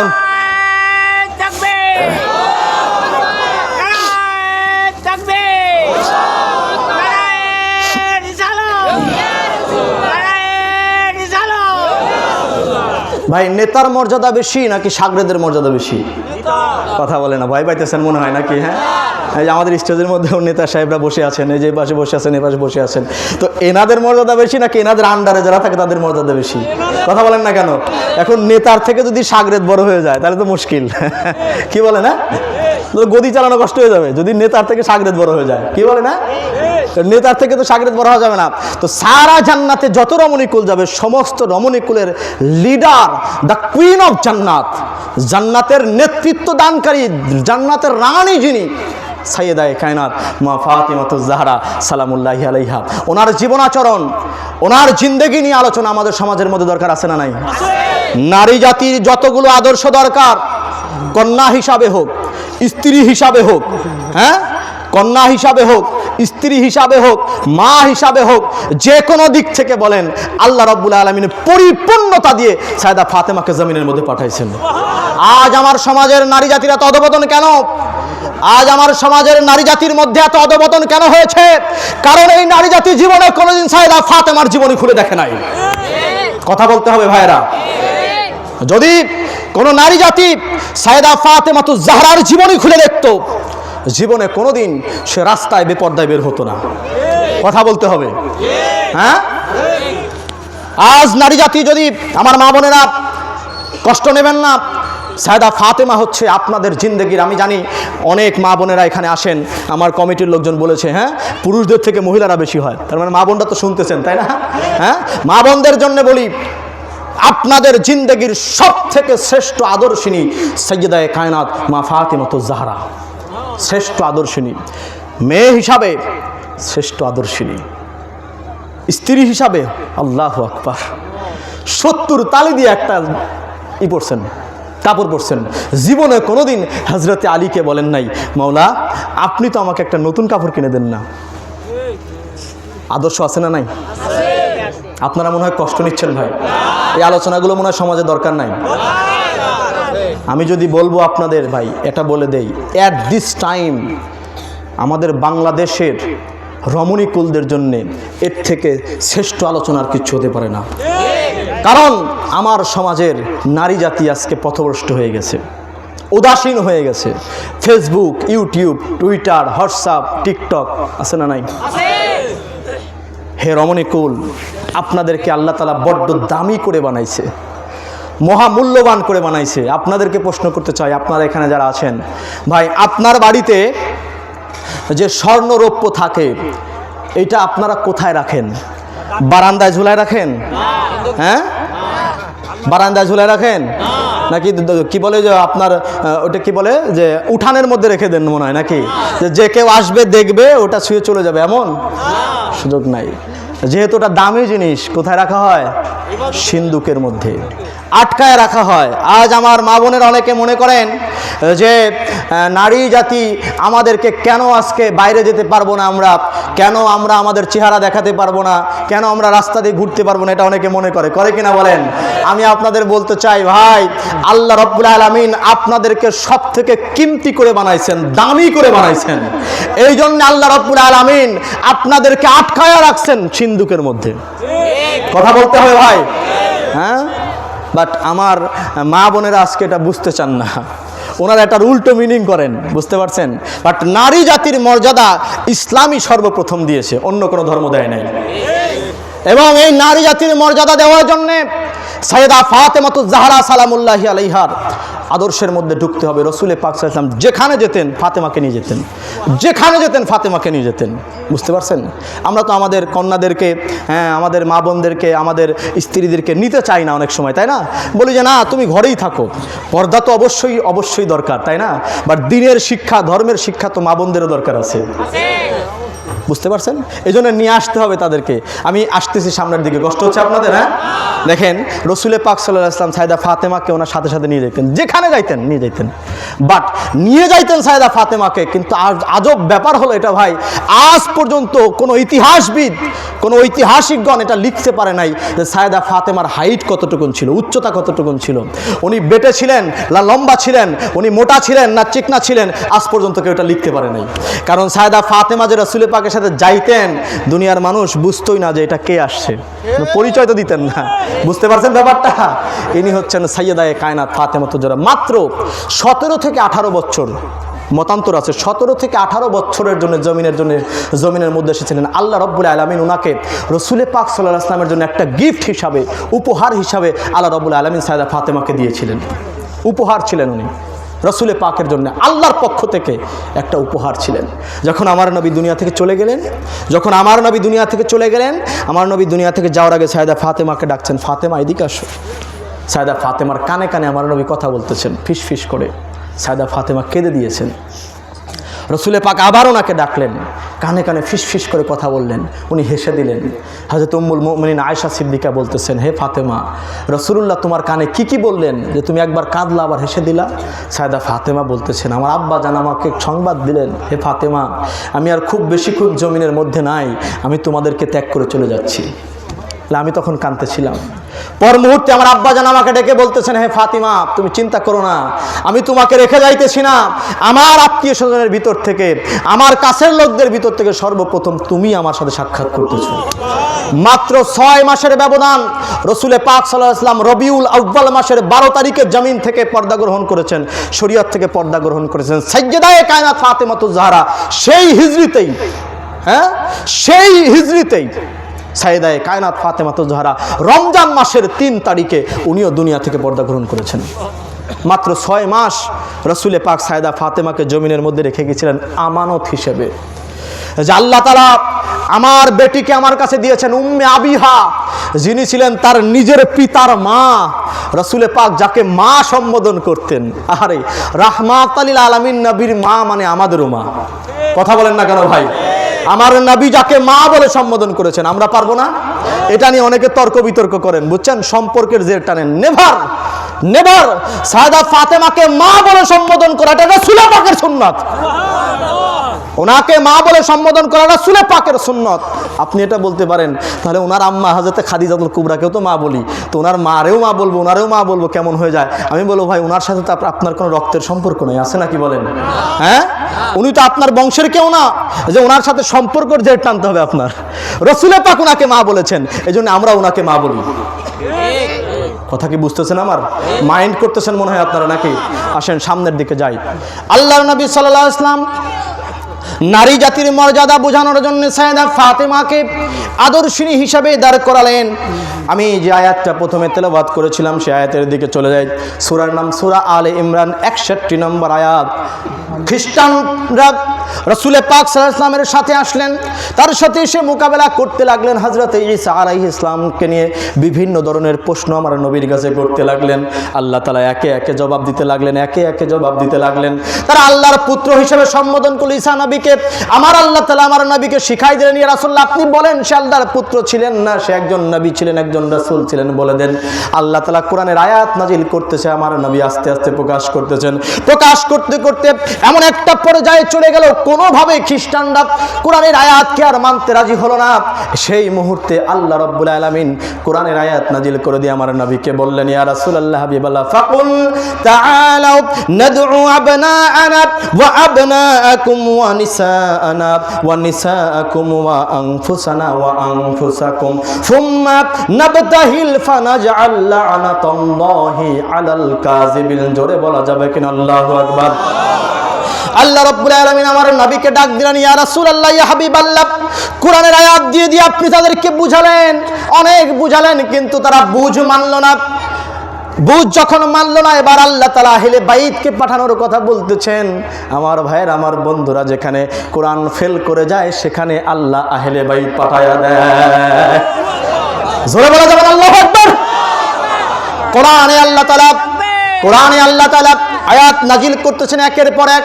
খ্রিস্টানরা কোনোভাবেই যখন মানতে নারাজ হয়ে গেল, তখন আল্লাহ রাব্বুল আলামিন ডাক দিলেন, ইয়া রাসূলুল্লাহ, আপনি তাদেরকে বলেন, আমরা আমাদের সন্তানদেরকে নিয়ে আসি, তোমরা তোমাদের সন্তানদেরকে নিয়ে আসো, আমরা আমাদের ঘরের মহিলাদেরকে নিয়ে আসি, তোমরা তোমাদের ঘরের মহিলাদেরকে নিয়ে আসো, আমরা আমাদের নিজেদের নফসমূহকে নিয়ে আসি, তোমরা তোমাদের নফসমূহকে নিয়ে আসো।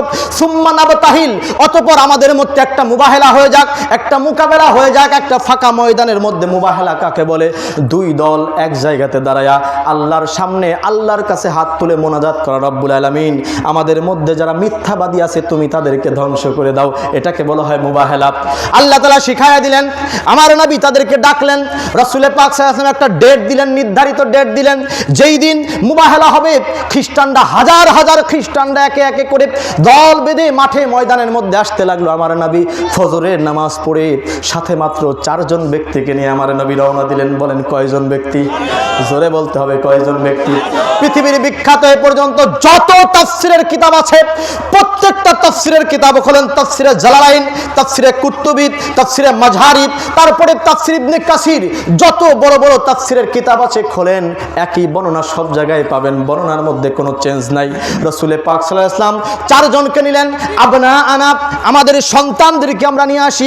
এই আবনা আনার জায়গায় রাসূল পাক ওনার 2 বেটা হযরত ইমাম হাসান, ইমাম হুসাইন আলাইহিস সালামকে নিয়ে গিয়েছেন।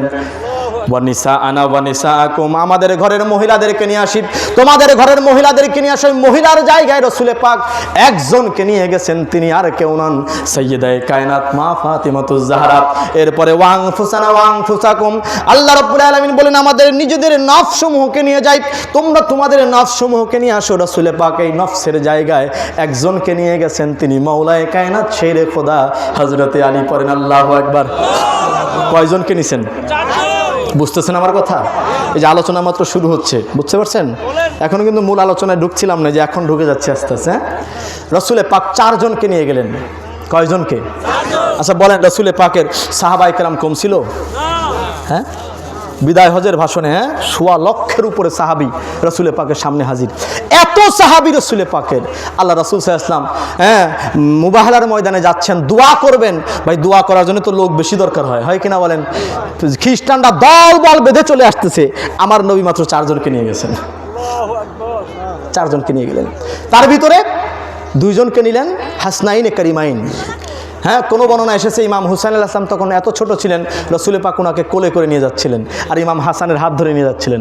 কোনো বর্ণনা এসেছে যে না, ইমাম হুসাইন আলাইহিস সালাম তখন উনি হাঁটা শিখেছিলেন, 2 ভাইয়ের 2 হাত ধরে রাসূলে পাক নিয়ে যাচ্ছেন। রাসূলে পাক সামনে 2 ভাইকে হাত ধরে নিয়ে যাচ্ছেন, রাসূলে পাকের পিছনে সাইয়্যিদায়ে কায়নাত মা ফাতিমাতুজ জাহরা, সাইয়্যিদায়ে কায়নাত মা ফাতিমাতুজ জাহরার পিছনে হযরতে মাওলায়ে কায়নাত শেরে খোদা হযরতে আলী। দেখছেন না ভাই, মুবাহালার মাঠে নিয়ে যাচ্ছেন, কতটা পর্দার সাথে নিয়ে যাচ্ছেন, বুঝছেন না? সামনে রাসূলে পাক, মাঝখানে ওনাকে রেখেছেন, পিছনে হযরতে আলীকে দিয়েছেন, একেবারে মাঝ বরাবর নিয়ে গেছেন। রাসূলে পাক সাথে করে নিয়ে গেছেন না ভাই? মুবাহালার মাঠে হাজার হাজার লক্ষ লক্ষ খ্রিস্টান এসেছে, তার ভিতরে রাসূলে পাক সাইয়েদা ফাতেমাকে নিয়ে যান নাই? সাথে করে রেখেছেন, সব সময় সাথে করে রেখেছেন। বদরের যুদ্ধে গিয়েছেন, আমার নবী সাইয়েদা ফাতেমাকে সাথে করে নিয়ে গেছেন। রাসূলে পাক সাল্লাল্লাহু আলাইহি ওয়াসাল্লাম সাইয়েদা ফাতেমাতুজ জাহরার জন্মের পর থেকে রাসূলে পাক যেখানে যাইতেন সাইয়েদা ফাতেমাকে সাথে করে নিয়ে যেতেন, সব জায়গাতে সাথে করে রাখতেন ভাই, সব জায়গায়। এটা শিখাচ্ছেন রাসূলে পাক, যে বাবা হিসাবে একজন কন্যার প্রতি আপনার কি দায়িত্ব আছে, রাসূলে পাক শিখান নাই? আমার কথা মনে হয় আপনারা বুঝতে পারতেছেন না, নাকি? না কষ্ট নিচ্ছেন আপনারা? হ্যাঁ, সাইয়েদা ফাতেমাতুজ জাহরা, এনার থেকে আল্লাহ রাসূল সাল্লাল্লাহু আলাইহি ওয়াসাল্লাম অনেক কিছু আমাদেরকে শিখাই দিয়েছেন। হিজরতের যখন রওনা দিলেন রাসূলে পাক, হযরত আবু বকর সিদ্দিক রাদিয়াল্লাহু তাআলা আনহুকে সাথে করে নিয়ে রওনা দিলেন না? সাইয়েদা ফাতেমাকে নিয়ে যান নাই, মক্কাতে রেখে গেলেন। রাসূলে পাক সাল্লাল্লাহু আলাইহি ওয়াসাল্লাম গিয়ে সাওর গুহার মধ্যে অবস্থান করলেন। আপনারা কিন্তু এটা জানেন, সেখানে রাসূলে পাক 3 দিন অবস্থান করছিলেন। বলেন কয় দিন?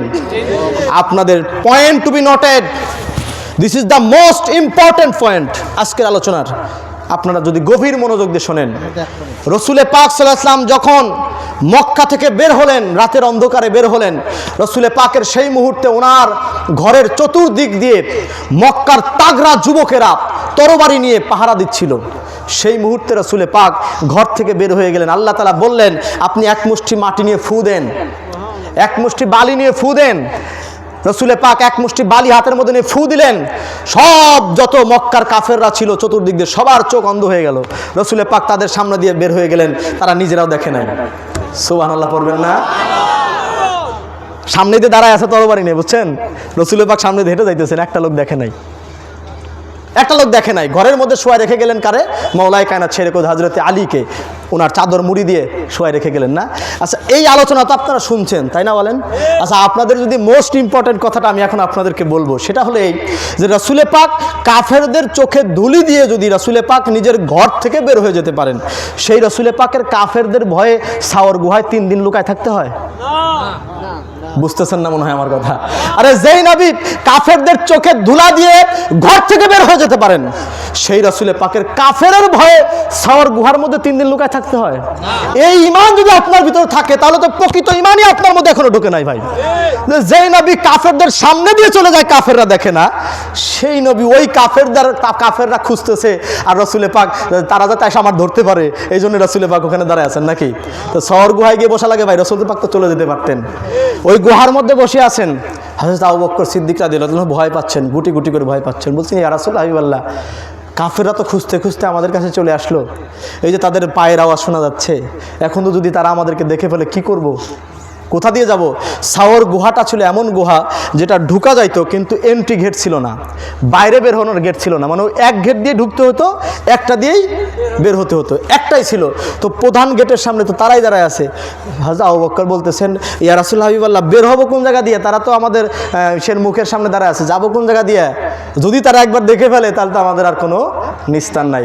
রাসূল পাক সাল্লাল্লাহু আলাইহি ওয়াসাল্লাম তখন হাতটা ভেবে ইশারা করলেন, হাতটা এভাবে ইশারা করলেন। সাওর গুহার ভিতরে বসে বলেন, আমরা এদিক দিয়ে চলে যাব, এদিক দিয়ে চলে যাব। যখন বলেছেন, হযরত আবু বকর বলতেছেন, আমি তাকায়া দেখি আমি ওখান থেকে লোহিত সাগর পর্যন্ত দেখতে পারতেছি। রাসূল পাক বলেন, আমি এদিক দিয়ে চলে যাব। আবু বকর বলেন, আমি তাকায় দেখলাম লোহিত সাগর পর্যন্ত দেখা যাচ্ছে। ওটা কিন্তু এন্ট্রি গেট নাই, মানে এক্সিট গেট নাই, বুঝছেন, বাইরে হওয়ার কোনো গেট নাই। রাসূল পাক হাত উঁচু করছেন, আল্লাহ তাআলা দেওয়াল সরাই দিয়েছেন। আরে ভাই, যেই নবীর হাতের ইশারায় আকাশের চাঁদ দ্বিখণ্ডিত হয়ে যায়, সেই নবীর হাতের ইশারায় আল্লাহ দেওয়াল সরান না? আমি কি বুঝাইতে পারতেছি আপনাদের ভাই? ইনি মুহাম্মাদে মুস্তাফা সাল্লাল্লাহু আলাইহি ওয়াসাল্লাম, আপনার আমার মতো কেউ না। যে পয়েন্টটা বুঝাতে যাচ্ছিলাম সেটা হলো এই, যে রাসূল পাক সাল্লাল্লাহু আলাইহি ওয়াসাল্লাম কাফেরদের চোখ ফাঁকি দিয়ে চলে আসতে পারেন মক্কার জমিন থেকে, সেই নবীর 3 দিন সাওর গুহার মধ্যে লুকায় থাকতে হয় না। কিন্তু আমার নবী কেন লুকায় আছেন? বলে আমার নবী লুকায় আছেন কারণ মক্কাতে রাসূল পাক সাল্লাল্লাহু আলাইহি ওয়াসাল্লাম সাইদা ফাতেমাকে রেখে এসেছেন। ঠিক আছে, হ্যাঁ, মক্কাতে রাসূল পাক সাইদা ফাতেমাকে রেখে এসেছেন। যতক্ষণ পর্যন্ত ফাতেমা না আসবেন আমার নবী মদিনায় গমন করবেন না। সুবহানাল্লাহ পড়বেন না? ফাতেমাকে রেখে এসেছেন। পরবর্তী দিন, হ্যাঁ, ফাওয়াতিন বলা হয়, 4 জন ফাতেমাকে একত্রিত করে হযরতে আলী শেরে খোদা মাওলায়ে কায়নাত পাক 4 জন ফাতেমাকে একত্রিত করে রাসূল পাক সাল্লাল্লাহু আলাইহি ওয়াসাল্লামের পিছনে পিছনে রওনা দিলেন। 4 জন ফাতেমাকে কে জানেন?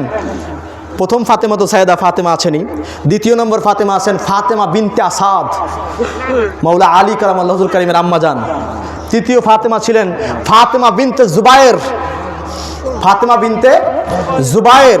চতুর্থ ফাতেমা ছিলেন ফাতেমা বিনতে হামজা। একই বংশের 4 জন ফাতেমা, এই 4 জন ফাতেমাকে বলে ফাওয়াতিন। এই 4 জন ফাতেমাকে নিয়ে মাওলায়ে কায়নাত পাক রওনা দিলেন মদিনার উদ্দেশ্যে। যখন রাসূল পাক সাল্লাল্লাহু আলাইহি ওয়াসাল্লামের সাথে গিয়ে জিয়ারত করলেন, দেখা হলো, তখন আমার নবী এনাদেরকে সাথে করে নিয়ে মদিনায় গেলেন। আমার নবী কখনো ফাতেমাকে একা ছাড়তেন না, বুঝতে পারছেন? এটা হচ্ছে আমার নবীর সাইদা ফাতেমার প্রতি ভালোবাসা। এবার আসেন, কষ্ট হচ্ছে ভাইরা? রাসূল পাক সাল্লাল্লাহু আলাইহি ওয়াসাল্লাম সাইদা ফাতেমাকে নিয়ে ওই আপনার কিসের মধ্যে গেলেন? মুবাহলার মাঠেও চলে গেলেন। খ্রিস্টানদের সাথে মোকাবেলা করার জন্য রাসূল পাক সাইদা ফাতেমাকে সাথে করে নিয়ে গেলেন। আর কাউকে নেন নাই, শুধুমাত্র ওনাকে নিয়েছি। একটু দরুদ পড়ুন, আল্লাহুম্মা সাল্লি আলা সাইয়্যিদিনা মাওলানা মুহাম্মদ ওয়া আলা আলি সাইয়্যিদিনা মুহাম্মদ লা ইলাহা ইল্লাল্লাহ, লা ইলাহা ইল্লাল্লাহ, লা ইলাহা ইল্লাল্লাহ, মুহাম্মদ রাসূলুল্লাহ, হাসবি রব্বি জাল্লাল্লাহ, মা ফি কলবি গায়রুল্লাহ, হাসবি রব্বি জাল্লাল্লাহ, মা ফি কলবি গায়রুল্লাহ, ইয়া নূরে মুহাম্মদ সাল্লাল্লাহ, লা ইলাহা ইল্লাল্লাহ, লা ইলাহা ইল্লাল্লাহ, লা ইলাহা ইল্লাল্লাহ, লা ইলাহা ইল্লাল্লাহ, মুহাম্মদ রাসূলুল্লাহ, লা ইলাহা ইল্লাল্লাহ, মুহাম্মাদুর রাসূলুল্লাহ। সকলে পড়ি সাল্লাল্লাহু আলাইহি ওয়াসাল্লাম। সাইয়েদা ফাতেমাতুজ জাহরার আরো কিছু সম্মান আপনাদের শোনাই। কষ্ট হচ্ছে ভাইরা? হ্যাঁ, ওনার আলোচনার দরকার আছে ভাই সমাজে। আমাদের সমাজের মধ্যে সবারই আলোচনা হয়, শুধু ওনার আলোচনাটা হয় না, বুঝতে পারছেন? এই জন্যে আজকে ওনার জন্মদিন, ওনার এই জন্মদিনে ওনার আলোচনা না বললে কেমন হয়? রসুল পাক সাল্লাল্লাহু আলাইহি ওয়াসাল্লাম হযরত ওমর ইবনুল খাত্তাব, হযরত ওমর রাদিয়াল্লাহু তাআলা আনহু উনি বর্ণনা করতেছেন হাদিস। এই হাদিস পাক আল্লামা হাকিম তার মুস্তাদরাক আলা সহিহাইনের ৩য়তম খণ্ডে ১৭০ পৃষ্ঠা উল্লেখ করেছেন, হাদিস নাম্বার ৪৭৪০। ইবনে হিব্বান তার সহিহর মধ্যে উল্লেখ করেছেন, হাদিস নাম্বার ৬৯৬। হযরত ওমর ইবনুল খাত্তাব বলছেন যে রসুল পাক সাল্লাল্লাহু আলাইহি ওয়াসাল্লাম যখন সফরে যেতেন, সবার কাছ থেকে বিদায় নেওয়ার পর অ্যাট লাস্ট সাইয়েদা ফাতেমার কাছ থেকে বিদায় নিতেন। আবার যখন সফর থেকে ফিরে আসতেন রাসূল পাক সর্বপ্রথম এসে সাইয়েদা ফাতেমার সাথে দেখা করতেন। সুবহানাল্লাহ, রাসূল পাকের আদর্শ কেমন আদর্শ! সর্বশেষ দেখা করতেন সাইয়েদা ফাতেমার সাথে যাওয়ার সময়। কেন? সফরে যাবেন, ফাতিমাকে দেখে চলে যেতেন, আবার সফর থেকে এসে প্রথমে ফাতিমাকে দেখে নিতেন, প্রথমে ফাতিমাকে দেখে নিতেন। হযরত ওমর বলতেছেন, আমরা সবাই রাসূল পাককে বলতাম, ফিদাকা আবি ওয়া উম্মি ইয়া রাসূলুল্লাহ, আপনার উপরে আমার বাবা মা কুরবান, আপনার উপরে আমার বাবা মা ফিদা, উৎসর্গিত হোক। হযরত ওমর বলছেন, আমরা সবাই এটা বলতাম। এখন রাসূল পাকের হাদিস শোনেন, হযরত ওমর বলতেছেন যে আমরা বলতাম এটা। ফাকালা লাহা রাসূলুল্লাহ সাল্লাল্লাহু আলাইহি ওয়াসাল্লাম ফিদাকা আবি ওয়া উম্মি ইয়া ফাতেমা, পড়েন আল্লাহু আকবার। হযরত ওমর বলতেছেন, আমরা বলতাম ইয়া রাসূলুল্লাহ, হাবিবাল্লাহ, আমাদের পিতা মাতা আপনার উপরে কুরবান হোক। আর রাসূল পাকের আদর্শ ছিল, রাসূল পাক বলতেন ফিদাকা আবি ওয়া উম্মি ইয়া ফাতেমা, বলে হে ফাতেমা, তোমার উপরে আমার পিতা মাতা উৎসর্গিত হোক। রাসূল পাক নিজের পিতা মাতাকে উৎসর্গিত করতেন সাইয়েদা ফাতেমার উপরে। সাইয়েদা ফাতেমা এমন ব্যক্তিত্ব, হযরতে উম্মুল মুমিনিন আয়েশা সিদ্দিকা রাদিয়াল্লাহু তাআলা বলছেন, মুসলিম শরীফের সহিহ হাদিস, বলতেছেন রাসূল পাকের চলাফেরা কথাবার্তার সাথে হুবহু মিল সাইয়েদা ফাতেমার থেকে বেশি আমি আর কাউকে দেখি নাই। সেই সাইয়েদা ফাতেমার সম্পর্কে আয়েশা সিদ্দিকা বলতেছেন যে রাসূল পাক যতবার সাইয়েদা ফাতেমা রাসূল পাকের কাছে আসতেন, ততবার রাসূল পাক সাইয়েদা ফাতেমার জন্য দাঁড়ায় যেতেন, নিজের কুরসি ছেড়ে দিয়ে দাঁড়ায় যেতেন। পিছনের লোকজন মনে হয় রাগ করতেছেন আমার কথা, কি রাগ করতেছেন নাকি? আমি আপনাদেরকে বুঝাতে চাচ্ছি কয়েকটা জিনিস, এখান থেকে আপনারা বুঝবেন। এক, রাসূল পাক নারী জাতিকে সম্মানটা কোন জায়গাতে দিয়েছেন। এক, দ্বিতীয়ত সাইয়েদা ফাতেমা কি চিজ ছিলেন যে রাহমাতাল লিল আলামিন, সাইয়েদা ফাতেমার জন্য কুরসি ছেড়ে দিয়ে দাঁড়ায় যেতেন, যতবার আসতেন ততবার দাঁড়ায় যেতেন। এই দাঁড়ানোকে আরবিতে বলা হয় কিয়াম। আরবিতে কি বলা হয়? তো রাসূল পাকও কারো জন্য দাঁড়াইছেন, তাহলে এই যে কথা বলে না, রাসূল পাকও কারো জন্য দাঁড়াইছেন, কারো সম্মানে দাঁড়াইছেন। কার জন্য দাঁড়াইছেন? জোরে বলেন, কার জন্য দাঁড়াইছেন? তো আমার নবীও কারো জন্য দাঁড়াইছেন, কিয়াম করছেন। কিয়াম আমার নবীও করছেন, কার জন্যে? সাইয়েদা ফাতেমার জন্যে। ওনাকে সম্মান দেওয়ার জন্যে আমার নবী নিজের চেয়ার ছেড়ে দাঁড়াইছেন।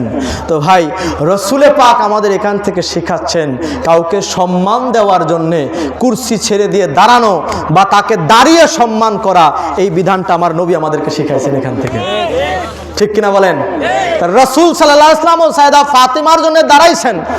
আসেন, সামনে আসেন, পিছনে আসেন, আসেন, এখানে আসেন। বুঝতে পারছেন? দাঁড়াইছেন ওনার জন্য। তো আমরা নবীর জন্য দাঁড়াইতে পারি কি পারি না? এটা মনে হয় বেদাত হয়ে যাবে তাহলে, নাকি বলেন? হ্যাঁ, এটা শিরকি কাজ হয়ে যাবে, হ্যাঁ, নাজায়েজ কাজ হয়ে যাবে। রাসূল পাক সাল্লাল্লাহু আলাইহি ওয়াসাল্লাম আমাদেরকে শেখাইতেছেন কারো সম্মানে কিভাবে দাঁড়ানো লাগে, চেয়ার ছেড়ে দিয়ে, কুরসি ছেড়ে দিয়ে। তো আমরা সেই নবীর জন্য কি একটু দাঁড়াইতে পারি না? অবশ্যই পারি। এটা নিয়ে দণ্ড ফেসাদ, ভাই কারো যদি ভালো না লাগে আপনি করবেন না, বাট দণ্ড করা যাবে। যার ভালো লাগতেছে সে করতেছে, যার ভালো লাগতেছে না সে করবে না। ভাই যার যার ব্যাপার, কিন্তু মারামারি করা যাবে না। কেন? কারণ অল আর মুসলিম, আমরা সবাই কি মুসলমান। আমাদের পরিচয় আমরা ভাই ভাই, আমরা ভাই ভাই। রাসূল পাক এই সম্পর্ক আমাদের মধ্যে তৈরি করে গেছেন। কারো সাথে কারো মাসলাকগত দিক থেকে, আকীদাগত দিক থেকে, মাসাইলগত দিক থেকে একটু চেঞ্জ থাকবে, এটা স্বাভাবিক, natural. This is very natural. কেন? কারণ রাসূল পাক বলেছেন তাফতারিকু উম্মতি আলা সালাসা সাবিনা মিল্লাত কুল্লুহুম ফিন্নার ইল্লা মিল্লাত Waheeda. The team of Bani Israel had divided 72 groups, and my ummah will be divided 73 groups. All of them will go to the Jahannam except one. আমার নবী বলেছেন আমার উম্মত 73টা দলে বিভক্ত হয়ে যাবে, 73টা দলে তারা কাতারে কাতারে বিভক্ত হয়ে যাবে। এর ভিতর থেকে সব দল জাহান্নামে চলে যাবে, মাত্র একটা দল ছাড়া। তো এই যে দলের ভিতরে বা এই যে আপনার একজনের আরেকজনের সাথে আকীদাগত, মাসলাকগত, মাসাইলগত অমিল থাকবে, এটা কিন্তু স্বাভাবিক। কিন্তু পরিচয় বল আর মুসলিম, আমরা সবাই মুসলমান। কাউকে আঘাত করে কখনো কথা বলা যাবে না, কাউকে হিট করে কখনো কথা বলা যাবে না, অন্তরে স্থান দেওয়া লাগবে, কারণ যেহেতু সে মুসলমান। আমি কি বুঝাইতে পারছি আপনাদের? আমার কথা বোধহয় কষ্ট নিচ্ছেন আপনারা? হ্যাঁ, আসেন সামনের দিকে যাই। রসুলে পাক সায়েদা ফাতেমা সম্পর্কে বলছেন ফিদাকা আবি ওয়া উম্মি। এবার আসেন সায়েদা ফাতেমার নামের একটা মর্যাদা শোনাই। রসুলে পাক বলতেছেন, রসুলে পাক সাল্লাল্লাহু আলাইহি ওয়াসাল্লাম সায়েদা ফাতিমাতুজ জাহরার নামের মর্যাদা বলতেছেন এই হাদিসে পাক। ইমাম দাইলামি তার আল মাসনাদে ফিরদাউস আদ-দাইলামির প্রথমতম খণ্ডের 346 পৃষ্ঠার মধ্যে উল্লেখ করেছেন, হাদিস নাম্বার 1385 নম্বর হাদিস।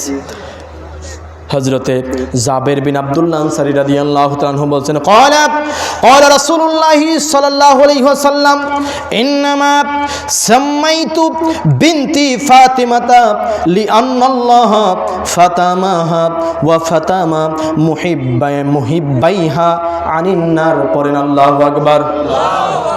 রসুল পাক সাল্লাল্লাহু আলাইহি ওয়াসাল্লাম বলছেন, হযরতে জাবের বিন আব্দুল্লাহ আনসারী রাদিয়াল্লাহু তাআলা আনহু বর্ণনা করছেন, রসুল পাক সাল্লাল্লাহু আলাইহি ওয়াসাল্লাম বললেন, নিশ্চয়ই আমি সায়েদা ফাতিমার নাম আল্লাহ রাব্বুল আলামিন আমার বেটির নাম ফাতেমা রেখেছেন এই কারণে, লিআন্নাল্লাহ ফাতামাহা ওয়া ফাতামা মুহিব্বাইহা আনিন নার, যেন আল্লাহ রাব্বুল আলামিন ফাতেমা এবং তার সমগ্র যত মুহিব্বিন দুনিয়ার জমিনে আছে, ফাতেমাকে মহব্বতকারী এই দুনিয়ার মধ্যে যারা আছে, আল্লাহ রাব্বুল আলামিন ফাতেমা এবং তার সকল মহব্বতকারীদের জন্য জাহান্নামের আগুনকে আল্লাহ তাআলা হারাম করে দিয়েছে। আমার ভাইয়ের, আমার বন্ধুরা, সাইয়্যিদায়ে কায়নাত মা ফাতেমাতুজ জাহরা সালামুল্লাহি আলাইহাতে কোনো সন্দেহ নাই, যদি কোনো রমণীকুল, যদি কোনো নারী জাতির মধ্যে যদি কোনো ব্যক্তি এই দুনিয়ার জমিনে সাইয়্যিদা ফাতেমাতুজ জাহরার আদর্শকে অনুকরণ করে তার মহব্বত ভালোবাসা অন্তরের মধ্যে নেয়, কিয়ামতের ময়দানে আল্লাহ রাব্বুল আলামিন তাকে সাইয়্যিদা ফাতেমার সাথে জান্নাতি করবেন। এতে কি কোনো সন্দেহ আছে নাকি বলেন? কোনো সন্দেহ নাই, কারণ রাসূল পাক সাল্লাল্লাহু আলাইহি ওয়াসাল্লাম এটা বলে গেছেন এবং আল্লাহ তাআলা এই কথাটা কোরআনে পাকের মধ্যে অন্যভাবে বলেছেন। কিভাবে বলেছেন?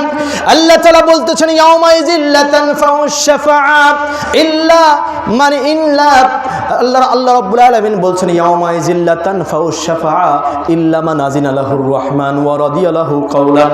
আল্লাহ রাব্বুল আলামিন বলতেছেন, কিয়ামতের কঠিন বিচারের দিনে কারো কোনো সুপারিশ আল্লাহর কাছে গ্রহণ করা হবে না, কোনো উপকারে আসবে না। ইল্লা মান ইরতাদা মির রাসূল ইল্লা মান আযিনা লাহুর রাহমান, শুধুমাত্র আল্লাহ রাব্বুল আলামিন দয়াময় আল্লাহ তাআলা যাকে নির্দেশ দিবেন কিয়ামতের ময়দানে সুপারিশের শাফাআতের একমাত্র তিনি ব্যতীত। তারা কারা? আল্লাহ রাব্বুল আলামিন বলে দিচ্ছেন, ওয়া রাদিয়াল্লাহু কাওলান, তারা হচ্ছে আমার পছন্দের বান্দা বান্দি। পড়েন সুবহানাল্লাহ। আপনাদের কাছে বলতে চাই আমার ভাইরা, সাইয়্যিদা ফাতেমাতুজ জাহরা সালামুল্লাহি আলাইহা জানার আলোচনা তখন পর্যন্ত আপনাদের কাছে হইতেছে, তিনি কি আল্লাহর পছন্দের বান্দি ছিলেন না? একটু জোরে বলেন না, ছিলেন না? হ্যাঁ, সন্দেহ আছে কোনো ভাই? সন্দেহ আছে কোনো? প্রশ্ন ওঠে না ভাই, কারণ তিনি যদি আল্লাহর পছন্দের বান্দি না হবেন, আল্লাহ রাব্বুল আলামিন তাকে জান্নাতের নারীকুলের সরদারিনী বানাতেন? কখনোই বানাতেন না। যেহেতু আল্লাহ রাব্বুল আলামিন তাকে জান্নাতের রমণীকুলের সরদারিনী করে দিয়েছেন, সুতরাং আল্লাহ রাব্বুল আলামিন অবশ্যই তাকে বড্ড ভালোবাসেন, পছন্দ করেন, ঠিক কিনা বলেন? তো আমার আল্লাহ তাআলা বলতেছেন, আমি দুনিয়ার মানুষ তোমাদেরকে বলে দেই, কিয়ামতের ময়দানে কারো কোনো সুপারিশ আমার কাছে গ্রহণ করা হবে না, শুধুমাত্র আমি আল্লাহ তাআলা যাদেরকে কিয়ামতের ময়দানে শাফাআতের অনুমতি দেব, একমাত্র তারা শাফাআত করতে পারবে। তারা কারা? আল্লাহ বলে দিয়েছেন, ওয়া রাদিয়াল্লাহু কাওলান, আমার পছন্দের বান্দা বান্দি। সেই পছন্দের বান্দা বান্দির মধ্যে সাইয়্যিদা ফাতেমাতুজ জাহরা সর্বোচ্চ মাকামে আছে, ঠিক কিনা বলেন? এতে কোনো সন্দেহ নাই, সর্বোচ্চ মাকামে আছেন। তার মানে কোরআনের আয়াত থেকেও প্রমাণিত হয় সাইয়্যিদা ফাতেমাতুজ জাহরা কিয়ামতের ময়দানে শাফায়াত করতে পারবেন কি পারবেন না? খাতুনে জান্নাত মাগো ফাতিমা আমার, এ বিশ্ব জগৎ মাগো করিবেন উদ্ধার। খাতুনে জান্নাত মাগো জননী আমার,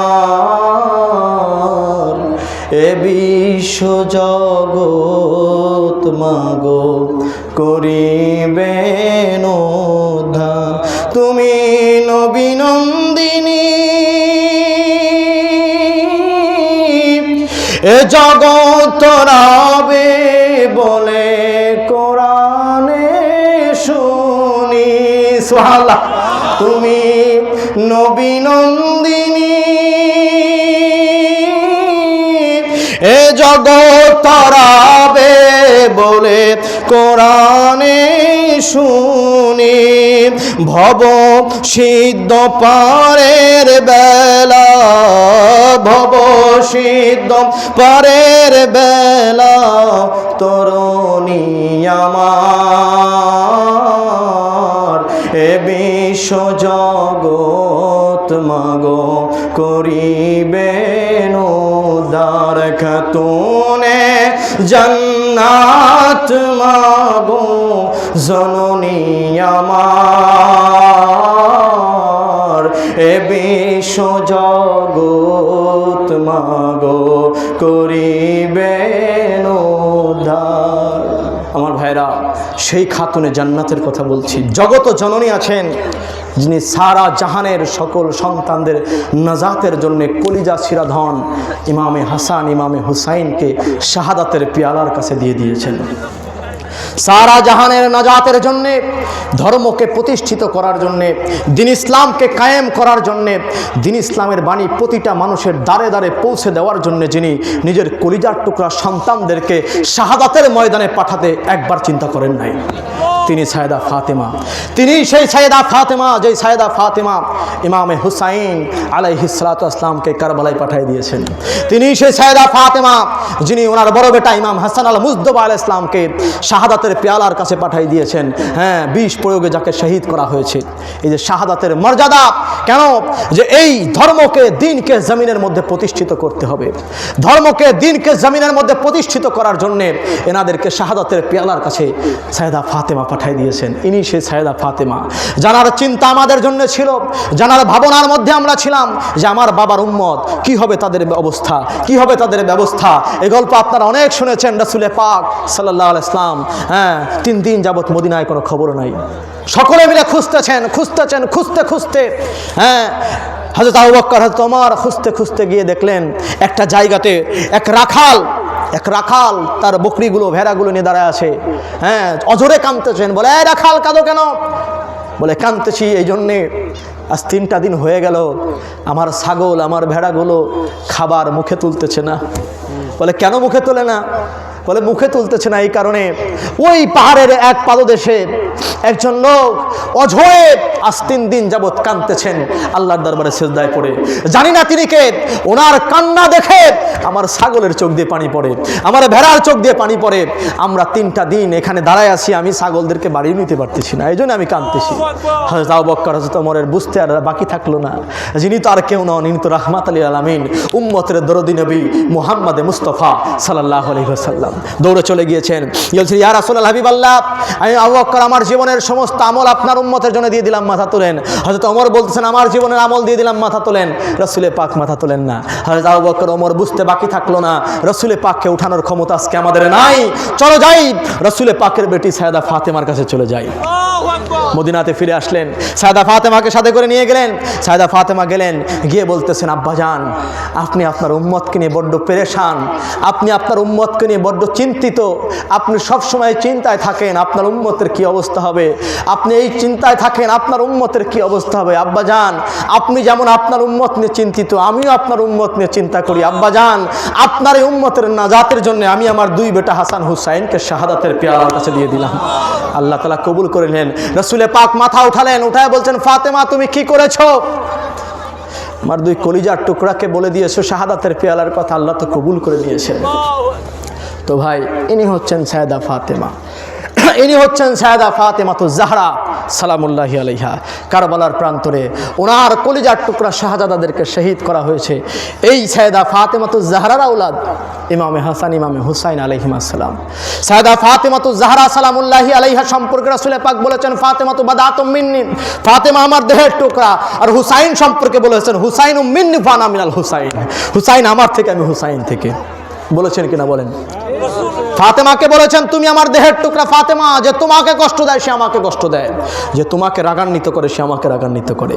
রাসূল পাক সাল্লাল্লাহু আলাইহি ওয়াসাল্লাম মাত্র ওনার দুনিয়া থেকে বিদায় নেওয়ার পর 6 মাসের জন্য এই জমিনের মানুষের কাছে আমানত হিসাবে ওনার আমানতটাকে দুনিয়ার মানুষের কাছে রেখে গিয়েছিলেন। কিন্তু দুনিয়ার মানুষ সায়দা ফাতেমার সাথে ভালো আচরণ করেন নাই, ভালো আচরণ করেন নাই সায়দা ফাতেমাতুজ জাহরার সাথে। দুনিয়ার মানুষ আমানতের খেয়ানত করেছেন, আমানতের খেয়ানত করেছে। জমিনের মানুষ দেখাইছে কর্কশতা, দেখাইছে কঠোরতা, দেখাইছে সায়দা ফাতেমাতুজ জাহরার প্রতি। যে রাসূল পাক সাল্লাল্লাহু আলাইহি ওয়াসাল্লাম জীবনে কোনোদিন সায়দা ফাতেমার দিকে আঙুল তুলে কথা বলেন নাই, সায়দা ফাতেমাকে কখনো ধমক দেন নাই, সায়দা ফাতেমাকে সবসময় সাথে সাথে রাখতেন। মাত্র 6 মাসের জন্য জমিনের মানুষের কাছে রেখে গিয়েছিলেন আমানত হিসেবে, যে আমার আমানতকে তোমাদের মধ্যে রেখে গেলাম। বাট দুনিয়ার মানুষ এই আমানতের খেয়ানত করে ফেলেছে ভাই। এই আমানতের সদ্ব্যবহার দুনিয়ার মানুষ করতে পারে নাই, যার কারণে 6 মাসের মাথায় সায়দা ফাতেমাতুজ জাহরা উনি দুনিয়া থেকে পর্দা গ্রহণ করলেন। ভাই সেই সায়েদায়ে কায়নাত মা ফাতেমাতুজ জাহরা সালামুল্লাহি আলাইহা কিয়ামতের ময়দানে আল্লাহর কাছে দাঁড়াবেন, আরশে আজিমের পায়া ধরে দাঁড়াবেন। সেদিন আল্লাহর কাছে বলবেন, রব্বুল আলামিন, রব্বুল আলামিন, আজ আমি তোমার কাছে দাঁড়াইছি, আজ আমি তোমার কাছে দাঁড়াইছি, আমার 2 বেটার শাহাদাতের বিচার চেয়ে তোমার কাছে আজকে দাঁড়াইলাম। আমি দুনিয়াতে বিচার চাই নাই, দুনিয়াতে আমি বিচার চাই নাই আল্লাহ। আজ কিয়ামতের ময়দানে তুমি তো বলেছো মালিক ইয়াউমিদ্দিন, বিচার দিনে তুমি মালিক। আজ আমি সায়দা ফাতেমা আমার 2 বেটার বিচারের ফয়সালা তোমার কাছে চাইলাম। আল্লাহ, আমার সন্তানদের হত্যার বিচার করতে হবে, শাহাদাতের বিচার করতে হবে। ব্যাপারটা বুঝতে পারছেন? সেই মুহূর্তে রাসূল পাক সাল্লাল্লাহু আলাইহি ওয়াসাল্লাম দৌড়ে আসবেন। রাসূল পাক সাল্লাল্লাহু আলাইহি ওয়াসাল্লাম এসে বলবেন, হে ফাতেমা, আজকে তুমি তোমার বেটাদের শাহাদাতের বিচার আজকে আল্লাহর কাছে চাও না। না, যদি তুমি তোমার বেটাদের শাহাদাতের বিচার আমার আল্লাহর কাছে চাও, আমি আমার একটা উম্মতকে হাসরের ময়দান থেকে জান্নাতে নিতে পারবো না। তুমি আল্লাহর কাছে বলো যে রব্বুল আলামিন, আমার 2 শাহাদাতের রক্তের বদৌলতে তুমি আমার বাবার উম্মতের নাজাতের ব্যবস্থা করে দাও।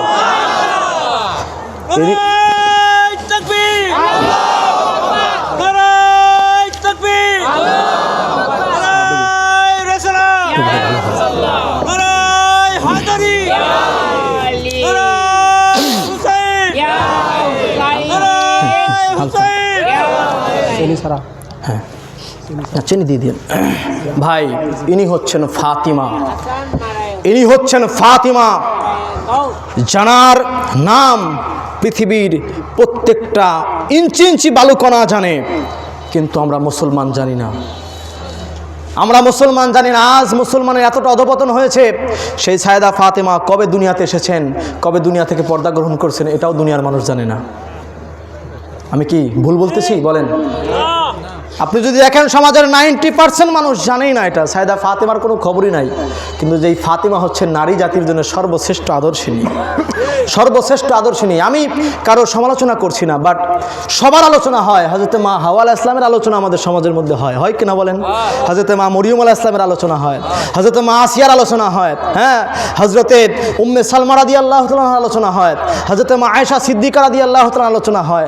কিন্তু হযরতে মা আয়েশা সিদ্দিকা যেই ফাতেমার আলোচনা করেছেন, সেই ফাতেমার আলোচনা সমাজের মধ্যে নাই, সমাজের মধ্যে আপনি পাবেনই না ভাই। এটা বড়ই পরিতাপের ব্যাপার। আমি প্রত্যেকটা ইমাম সাহেবকে অনুরোধ রাখি এটা, যে সায়দা ফাতেমাতুজ জাহরার জীবন আচরণ সমাজের প্রতিটা রন্ধে রন্ধে আলোচনা করার দরকার আছে, ঠিক কিনা বলেন? কারণ ওনার প্রতিটা জীবনের মধ্যে রয়েছে আমাদের জন্য শিক্ষা। স্ত্রী হিসাবে বলেন, কন্যা হিসাবে বলেন, মা হিসাবে তো আল্লাহু আকবার, জগত জননী মা হিসাবে যদি ওনাকে বলা হয়, স্ত্রী হিসাবে যদি বলেন অতুলনীয়, কন্যা হিসাবে যদি বলেন অতুলনীয়, কোনোটার সাথে দুনিয়ার কোনো মানুষের আপনি তুলনা করতে পারবেন না। প্রতিটা জায়গাতে জায়গাতে আল্লাহ রাব্বুল আলামিন এভাবে সেট করেছেন এনাদেরকে, যেন আমরা এনাদের দেখে দেখে শিখতে পারি। বাট আমরা তো এনাদের কাছেই যাইতে চাই না ভাই। তো আমরা যখন এনাদের কাছেই যাব না, তখন আমরা শিখবো কোথা থেকে বলেন?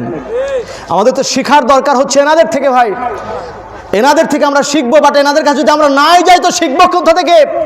শিখার জায়গা তো বন্ধ হয়ে যাচ্ছে। এই জন্য এনাদের কাছে যাওয়ার দরকার আছে না নাই? রাগ করতেছেন আপনারা নাকি? হ্যাঁ, আসেন সামনের দিকে যাই। বলতেছিলাম রাসূল পাক সাল্লাল্লাহু আলাইহি ওয়াসাল্লাম মুবাহেলার মাঠে সায়দা ফাতেমাতুজ জাহরাকে নিয়ে গেলেন। মনে আছে কথা? হ্যাঁ, কোরআন আয়াত মনে আছে? সূরা আলে ইমরানের 61 নম্বর আয়াত বলতেছিলাম না? মুবাহেলার মাঠে সায়দা ফাতেমাকে নিয়ে গেলেন, হযরত আলীকে নিয়ে গেলেন, হাসনাইনে কারিমাইনকে নিয়ে গেলেন। এই যে 4 জনকে নিয়ে গেলেন, এটার ব্যাখ্যা তো আমি বলি নাই, ব্যাখ্যায় যায় এখন। আল্লাহ তাআলা বলছেন আবনা আনা, ইয়া রাসূলুল্লাহ, আপনি তাদেরকে বলেন আমরা আমাদের সন্তানদেরকে নিয়ে আসি, তোমরা তোমাদের সন্তানদেরকে নিয়ে আসো। রাসূল পাক সন্তানের জায়গায় হাসান এবং হুসাইনকে নিয়ে গেছেন। আচ্ছা, হাসান হুসাইন কি রাসূল পাকের সন্তান? জোরে বলেন না কেন ভাই, সন্তান? কিন্তু রাসূল পাকের নাতি হন, তাই না? তো আল্লাহ তাআলা বললেন আপনার সন্তানদেরকে নিয়ে যান। রাসূল পাক হাসান এবং হুসাইনকে নিয়ে গেলেন কেন? রাসূল পাক সাল্লাল্লাহু আলাইহি ওয়াসাল্লাম বুঝালেন ফাতেমা হচ্ছে জাহরা। ফাতেমা কি? জাহরা। জাহরা মানে কি? ফুল। জাহরা মানে কি বলেন? ফুল। ফাতেমা হচ্ছে আমার রিসালাতের বাগানের ফুল, গুলশানে মুস্তাফা। ফাতেমা হচ্ছে কি? গুলশানে মুস্তাফা। এই গুলশানে মুস্তাফা, এই ফুলের যত কলি হবে, এই ফুল থেকে কিয়ামত পর্যন্ত যত ফুল আসবে, এরা হচ্ছে আমার সন্তান সব। মানে এই ধারা থেকে কিয়ামত পর্যন্ত রাসূল পাকের আওলাদগণ জমিনের মধ্যে থাকবে। রাসূল পাক সাল্লাল্লাহু আলাইহি ওয়াসাল্লাম এটা প্রমাণ করে দিলেন। তখন আল্লাহ বললেন ইয়া রাসূলুল্লাহ আপনার সন্তানদেরকে নিয়ে যান। তো রাসূল পাক সাল্লাল্লাহু আলাইহি ওয়াসাল্লাম ওনার সন্তানের জায়গায় হাসান এবং হুসাইনকে নিয়ে গেলেন কেন? এদের মাধ্যমে কিয়ামত পর্যন্ত জমিনের মধ্যে রাসূল পাকের বংশধারা পৃথিবীর মধ্যে জারি থাকবে। ঠিক কিনা বলেন? আজ অনেক মানুষ এটা বলতে চায়, বলে যে রাসূল পাকের তো কোনো বংশ নাই, উনি তো নির্বংশ। বলেন নাউজুবিল্লাহ। এটা বলা যাবে? কেন? এটা নিষেধাজ্ঞা কে করেছেন? সরাসরি আল্লাহ করে দিয়েছেন। কারণ কাফেররা যখন রাসূল পাকের সর্বশেষ শাহজাদা হযরত ইব্রাহিম উনি যখন দুনিয়া থেকে বিদায় গ্রহণ করলেন, তখন কাফেররা বলতে লাগলো এইভাবে যে মুহাম্মদ সাল্লাল্লাহু আলাইহি ওয়াসাল্লাম সে তো নির্বংশ হয়ে গেছে, লেজ কাটা হয়ে গেছে, হ্যাঁ, তার কোনো বংশ এখন নাই। তখন আল্লাহ তাআলা নাজিল করলেন ইন্না আ'তাইনাকাল কাউসার ফাসাল্লি লিরাব্বিকা ওয়ানহার ইন্না শানিয়াকা হুয়াল আবতার। ইয়া রাসূলুল্লাহ হাবিবাল্লাহ, ওরা আজকে আপনাকে নির্বংশ বলতেছে, আমি আপনাকে কাউসার দান করেছি, কাউসার দান করেছি। ফাসাল্লি লিরাব্বিকা ওয়ানহার, আপনি সালাত এবং কুরবানির মাধ্যমে আল্লাহর নিকটবর্তী হতে থাকেন। ইন্না শানি আকাহুয়াল আবতার, যারা আপনাকে নির্বংশ বলে প্রকৃতপক্ষে তারাই নির্বংশ। বলেন ভাই, যদি আজ সমাজের কোনো মানুষ, সে যে কোনো ব্যক্তি হোক, সে কোনো আলেম হোক, সে কোনো জালেম হোক, সে কোনো সাধারণ ব্যক্তি হোক, যেই হোক না কেন, যদি আমার নবীকে নির্বংশ বলে, তাহলে কোরআনের আয়াতের নির্দেশনা তার উপর যাবে কিনা? যদি কোনো ব্যক্তি বলে আমার নবীর তো কোনো ছেলে সন্তান দুনিয়াতে জীবিতই ছিল না, তো ওনার বংশ আসলো কোথা থেকে, এই প্রশ্ন করার সাথে সাথে ইন্না শানিয়াকা হুয়াল আবতার আপনার উপরে নাজিল হয়ে যাবে। তখন সাথে সাথে যদি আমার নবীকে কেউ নির্বংশ বলো, সাথে সাথে তুমি নির্বংশ হয়ে যাবা। এই কথাটা কার? এটা মনে হয় কাদরিয়া তরিকার কথা ভাই, নাকি এটা আলামিন হুসাইনের কথা মনে হয়? দিস ইজ কোরআন। আমি আমার তরিকার কথা বলতে আসি না এখানে। হ্যাঁ, আমি একটা তরিকার সাথে যুক্ত আছি, আমি কাদরিয়া তরিকাতে আছি, হুজুরে গাউসে পাককে মান্যওয়ালা আছি, ওনার মানহাজের মধ্যে আমি আছি, হ্যাঁ, ওনার শিখানো রাস্তায় আমি চলি, এটা আমি গর্ব করে বলি। বাট আমি কিন্তু আপনাদের এখানে তরিকার আলোচনা করতে আসি নাই। করছি না কে পর্যন্ত? বলছি বলেন না। আমি তো কোরআন এবং হাদিস থেকে আপনাদেরকে শোনাচ্ছি ভাই, কোরআন এবং হাদিস থেকে। অনেকে এটা বলেন, আমাদেরকে বলে থাকেন, হ্যাঁ ওরা তো ওই যে তরিকার লোক, তরিকার ওয়াজ করবে খালি। আচ্ছা বলেন, এই যে প্রায় 1-1.5 ঘন্টা প্লাস হয়ে গেল আলোচনা, একটা তরিকতের ওয়াজ করছি এখানে? আমি আজ পর্যন্ত আমার আলোচনার জগৎ, যদিও আমি ছোট মানুষ, তারপরেও প্রায় 8-10 বছর প্লাস হয়ে গেছে আমার আলোচনার স্টেজ জগৎ, বুঝতে পারছেন? যদিও ছোট, আল্লাহ তাআলা অনেক জায়গাতে নিয়েছেন আমাকে, হ্যাঁ, বাংলাদেশের অনেক জায়গাতে আমি সফর করেছি এই ছোট বয়সে। বাট আজ পর্যন্ত আমি এটা বুঝি নাই, মানে নিজে এটা কখনো অনুধাবন করতে পারি না যে কোনটা তরিকতের ওয়াজ আর কোনটা তরিকতের বাইরের ওয়াজ। আমি এটা আজ পর্যন্ত অনুধাবন করতে পারি নাই। কথা তো বলি কোরআন থেকে, কথা তো বলি হাদিস থেকে, তো তরিকার ওয়াজ আসলে কোত্থেকে বলেন? আমি কি বুঝাইতে পারতেছি আপনাদের? যারা এই কথাগুলো বলেন, হ্যাঁ, যে তরিকার ওয়াজ, আরে ভাই তরিকা তো আমাদের একটা, রাসূল পাক সাল্লাল্লাহু আলাইহি ওয়াসাল্লামের তরিকা, ঠিক কিনা বলেন? তরিকা কয়টা? একটা, মুহাম্মদ মুস্তাফা সাল্লাল্লাহু আলাইহি ওয়াসাল্লামের তরিকা, এটা ওনার তরিকা। ওনার তরিকা হুজুরে গাউসে পাক উনি প্রচার করেছেন, ওনার তরিকায় খাজা মঈনুদ্দিন চিশতি প্রচার করেছেন, ঠিক কিনা বলেন? সন্দেহ আছে কোনো ভাই? না। আপনি যে তরিকার কথা বলেন, তরিকা কয়টা? একটা, মুহাম্মদুর রাসূলুল্লাহ সাল্লাল্লাহু আলাইহি ওয়াসাল্লামের তরিকা। কিন্তু একটা পরিচয়, একটা আলাদা পরিচয়। যেমন ধরেন আমাদের বংশ হচ্ছে মল্লিক বংশ, বুঝতে পারছেন না? মল্লিক বংশ। তো মল্লিক বংশের আমরা সবাই কি শুধু আমাদের নাম খালি মল্লিকই বলবো? আমার নামও মল্লিক, আমার বাবার নামও মল্লিক, আমার দাদার নামও মল্লিক, দাদার বাবার নামও মল্লিক, তো সব যদি মল্লিক হয় তো চিনবেন আপনারা? এটা আলাদা পরিচয় দরকার আছে না? এই জন্য আমার নাম আল আমিন, আমার আব্বার নাম মোহাম্মদ জাকির হোসেন, আমার দাদার নাম মোহাম্মদ নেওয়াজ আলী মোল্লা, বুঝতে পারছেন? এক একটা পরিচয়। তো এই যে কাদরিয়া, চিশতিয়া, নকশবন্দিয়া, মুজাদ্দিয়া, সাহারাওয়ার্দিয়া, এগুলো এক একটা পরিচয়। বাট তরিকা কয়টা? আমার কথা কি ক্লিয়ার হচ্ছেন আপনারা? তরিকা একটা, এগুলো এক একটা পরিচয়। ওই তরিকার মধ্যে এক একটা পরিচয় আমরা আছি, হ্যাঁ, যে আমরা ওনার আদর্শকে ফলো করতেছি, আমরা ওনাকে মানি, ওনাকে দেখি, উনি কিভাবে চলেছেন, কিভাবে কথা বলেছেন, ওটা আমরা নিজেদের মধ্যে নেওয়ার চেষ্টা করি ভাই। এইটা হচ্ছে মূল ব্যাপার। আমরা ওনাকে মোহাব্বত করি, ওনাকে ভালোবাসি, ওনার কাছে যাই, এবং এই যাওয়ার প্রয়োজনীয়তাটাও আছে। আমি আপনাদের এই যে এই পাশেই কয়দিন আগেই তো ওয়াজ হলো, হ্যাঁ, হাউলি জয়পুর, ওখানে আমি এই প্রয়োজনীয়তার উপর আলোচনা করেছিলাম যে আল্লাহ ওয়ালাদের সান্নিধ্যে যাওয়ার প্রয়োজনীয়তা, কোরআন এবং হাদিস, এবং বিশেষ করে বুখারী এবং মুসলিম থেকে শুধু আলোচনা করেছিলাম। বুখারী এবং মুসলিম থেকে শুধু বুঝাইছিলাম এটা, যে আল্লাহ ওয়ালাদের কাছে যাওয়ার প্রয়োজনীয়তা কি। তো সেটা আমি এখানে রিপিট করতে চাচ্ছি না, ওটা আপনারা ওখানে যারা ছিলেন তারা শুনেছেন। বাট আল্লাহ ওয়ালাদের কাছে যাওয়ার প্রয়োজনীয়তা আমাদের আছে না নাই? যদি কোনো ব্যক্তি বলে যে না আল্লাহর ওলিদের কাছে যাওয়া যাবে না, এদের কাছে যাওয়া শিরিক, এদের কাছে যাওয়া বেদাত, আমি বলবো ভাই আপনি আজ পর্যন্ত কোরআন কি জিনিস এটাই বুঝতে পারেন নাই।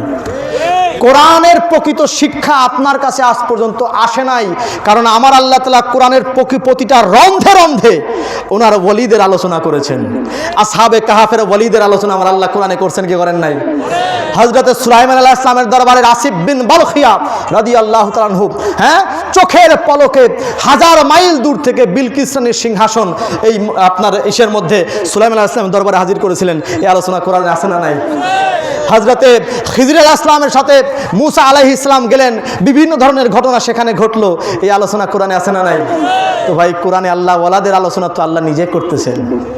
তো যাদের আলোচনা প্রশংসা আমার আল্লাহর জবান পাক দিয়ে বের হয়, তাদের আলোচনা করলে কখনো শিরিক বিদাত হতে পারে না, তাদের কাছে গেলে কখনো শিরিক বিদাত হতে পারে। আমি কোনো দল মত ভেবে কথা বলতেছি না, আমি সার্বিকভাবে কোরআনের শিক্ষাটা আপনাদেরকে বুঝাইতেছি, যে কোরআন আমাদেরকে এটা শিক্ষা দিয়েছেন, কোরআন আমাদেরকে এটা শিক্ষা দিয়েছেন।